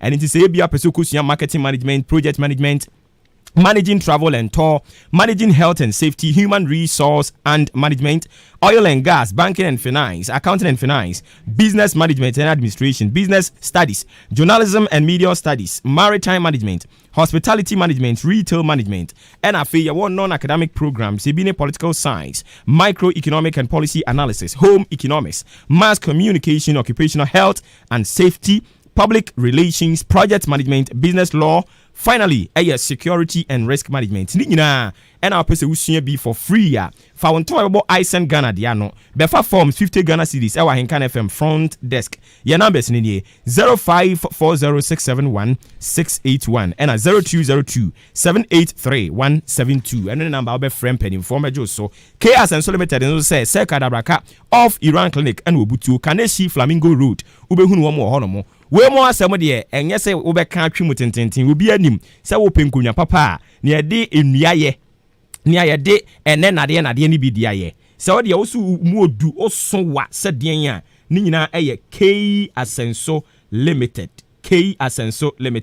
and I would de weni ebekire wo mo numbers ni 0302257209 and 0302919739 K Asenso Limited o mo adaroma and o mo kan yen ho e ma yedi dwumadi de brem yen fankrofo bi messages yo mo de ba ye entwa so emfa emam we se Obuoba Ofori Amanfo nyankopon wo susu musro o nhira papa ene adwuma so na wo ye ede amayen na wish SP happy birthday emma me wo bosome 89.1 FM or semen wish no happy birthday SP I believe so no na ye Malik ohun or the Abdul Malik meboa okay sports head ewo bosome ene your birthday and into your show happy birthday nyankopon inshira onto wonkwam 89.1 de enye ahun but wo ma wunyini nko 93.3 and beyond 81 de enye no credit me ka kire wo no Kwabena Steven and odi free achim achiase e de baye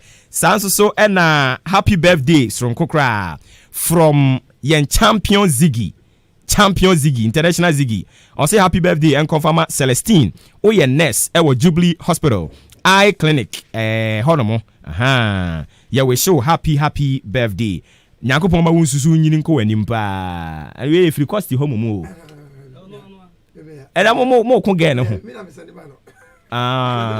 hey costi hey I kesi wa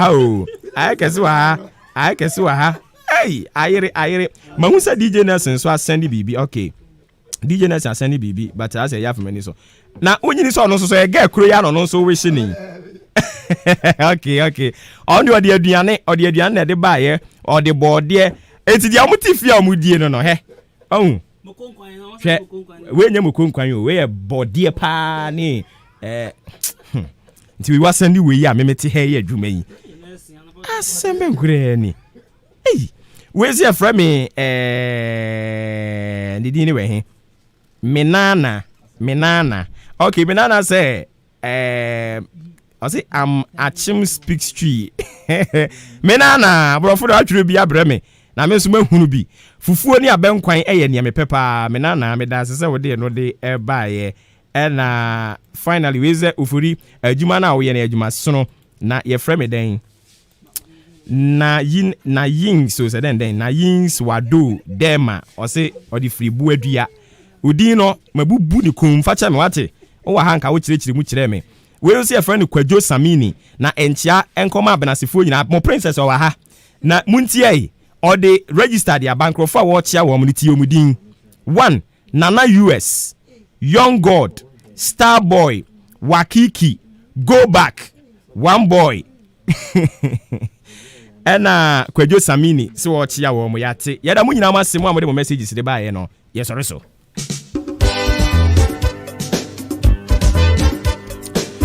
all right and into your bedam penifo am kan ye ho emi ade djumade de bremo odi ahenkan Kwame Yeboah the international killer Abubonua 1 the Abozege man ono na otayeti say executive producer e wo fie ha eye adwempa hene Kofi Mensa DJ Zigibi afrafra hene de frafra ye e wo Facebook and YouTube Yankopon nhira no wo fra me Obuoba Ofori Amanfo me sorry so ne de adwuma with Kwabena Costi and I know me na machiro o mo say adwamanfo hene na me say bi wo so for ba mamon kasa enti me sorry so no de aba betwa so amamo na de be ka adwaman sem ne yi o be ka adwaman sem be bo adwaman mo me say dum kane na gu so say de ndrom here no me sorry so hwonsi ne Yesu be mo atumi ni che makra o